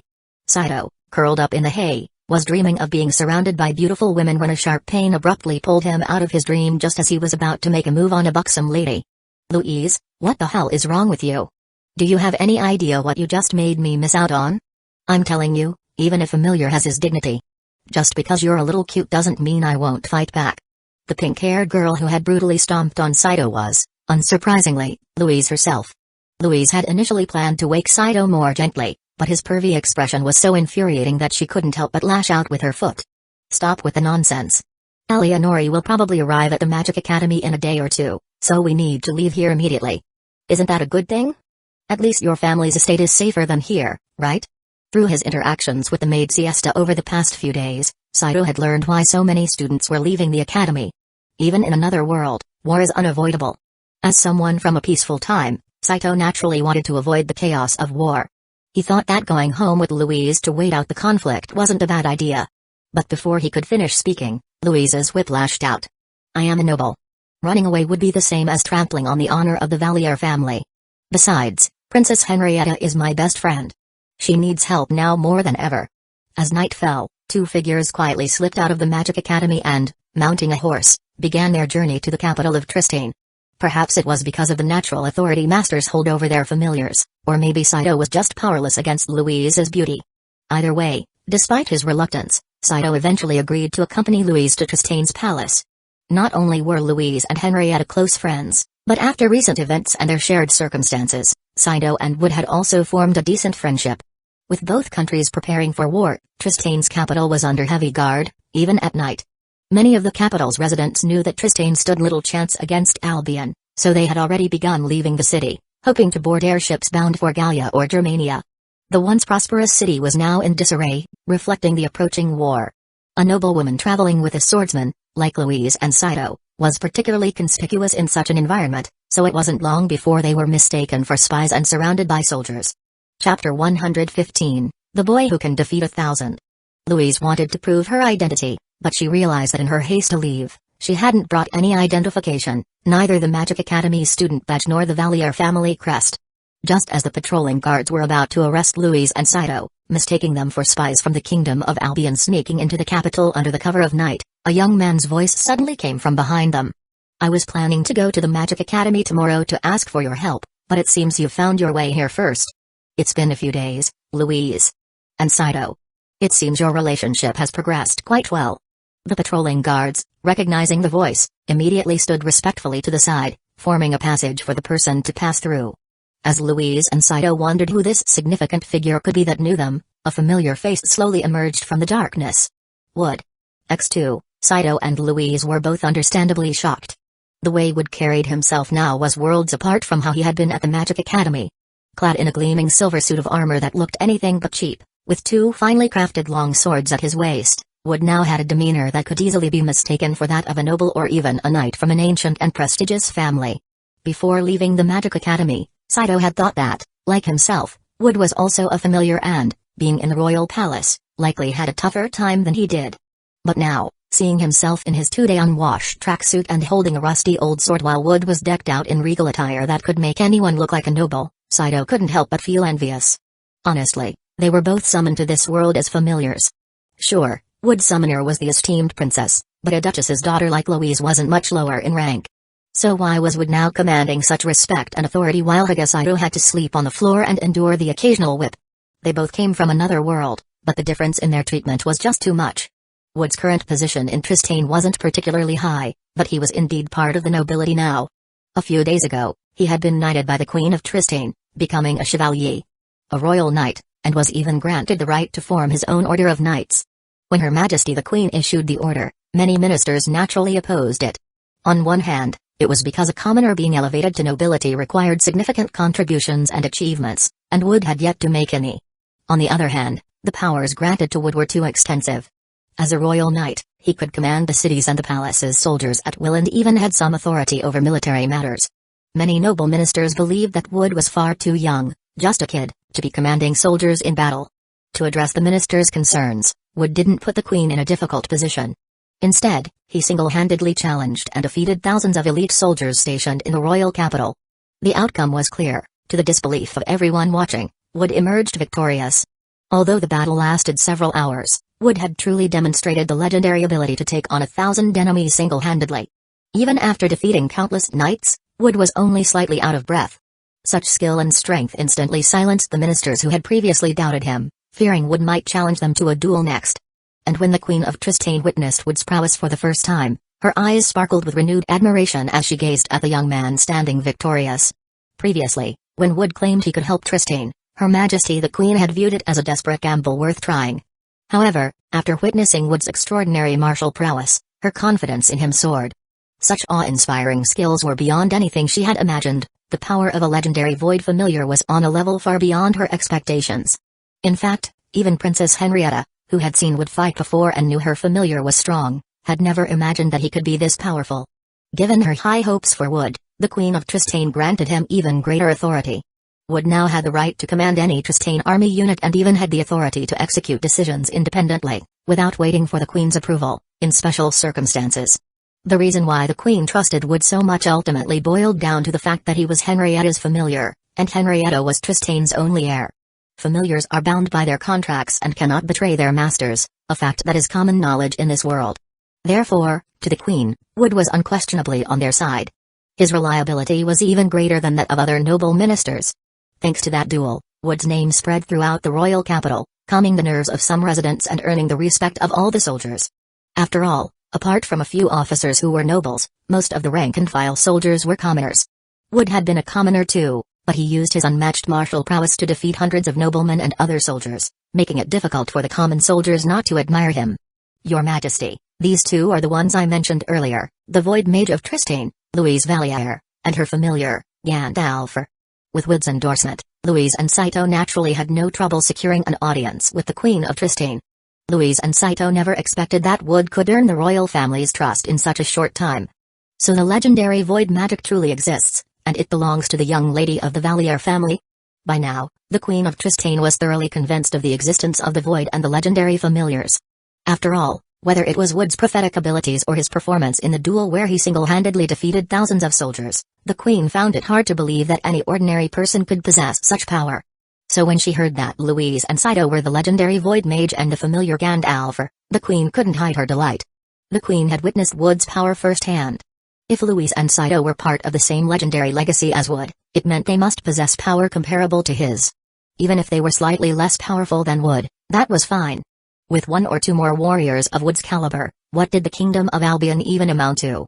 Chapter 116, The Search for the Dragon's Raiment. Since both of you share the same legendary status as Knightwood, I entrust this mission to you. Upon learning that Louise and Saito were the Void User and the legendary God's left hand, respectively, the Queen of Tristane didn't put on airs. After sincerely requesting their help, she generously bestowed rewards upon them. By the time Wood brought Louise to Princess Henrietta's chambers, the girl was still in a daze, clutching the Founder's Prayer book she had just received. Initially, she only wanted to do her best to help her friend Henrietta, but she never expected that this mission would end with her gaining such a powerful title. From being the Louise de Zero, she had become one of the Void Inheritors.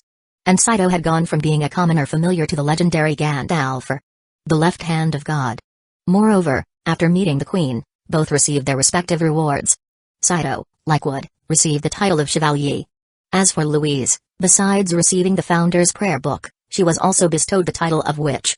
Having finally discovered why her magic had always failed and being placed in such high regard, Louise felt like she was floating on air. All her life, she had wanted to prove she wasn't a failure, and now the identity of Void Inheritor confirmed it. The worse she had been treated before, the better she felt now. Wood, are you sure Louise is really that legendary Void User? I mean. Before Saito could finish his sentence, he was struck hard below the belt, causing his body to curl up like a cooked shrimp. Honestly, Louise herself had some doubts about whether she was really a legendary Void User, but having just been acknowledged, she didn't want her fantasy shattered so quickly. Especially not by her own familiar. Wood, are you absolutely certain Louise is the legendary Void User? As her only friend, I really don't want anything bad to happen to her. Although the same question was posed, when it came from Henrietta, it filled Louise with emotion. The runes on Saito's left hand spell out Gandalf, and in legend, only a Void User can summon Gandalf as their familiar. As a time traveler, Wood knew whether Louise was a Void User or not, so he spoke with certainty. But Wood, you yourself are the heart of God, and yet Henrietta isn't a Void User. Besides, Louise can't even see the magic in the Founder's Prayer book. Wood himself couldn't explain why he, as the heart of God, had been summoned by Henrietta, but at that moment, the intelligent sword Durfillinger, which was in Saito's possession, answered the question for him. This young man's situation is indeed unique, but as for you, partner, being Gandalf and the girl being a Void User, there's no doubt about that. My previous master was the previous Gandalf, so I know the aura of Void magic better than anyone. I can absorb the power of wind, fire, water, and earth magic, but the power of Void magic is something I cannot absorb. In any case, whether Louise is a Void User or not will be revealed in this upcoming battle. Besides, I don't intend to send you on any dangerous missions. I only want you to go to a village to retrieve the so-called Dragon's Raiment. The Dragon's Raiment is actually a fighter jet from the late 20th century, similar to the Staff of Destruction. Both being modern weapons brought to this other world by people who had gotten lost. Just as the rocket launcher's power was enhanced in this world, the same should hold true for the fighter jet. Due to his weakened body in this world, Wood couldn't use moonwalk. And his severely reduced sword energy attacks were very limited, leaving him without effective means of aerial combat. And it just so happens that Albion, as a floating kingdom,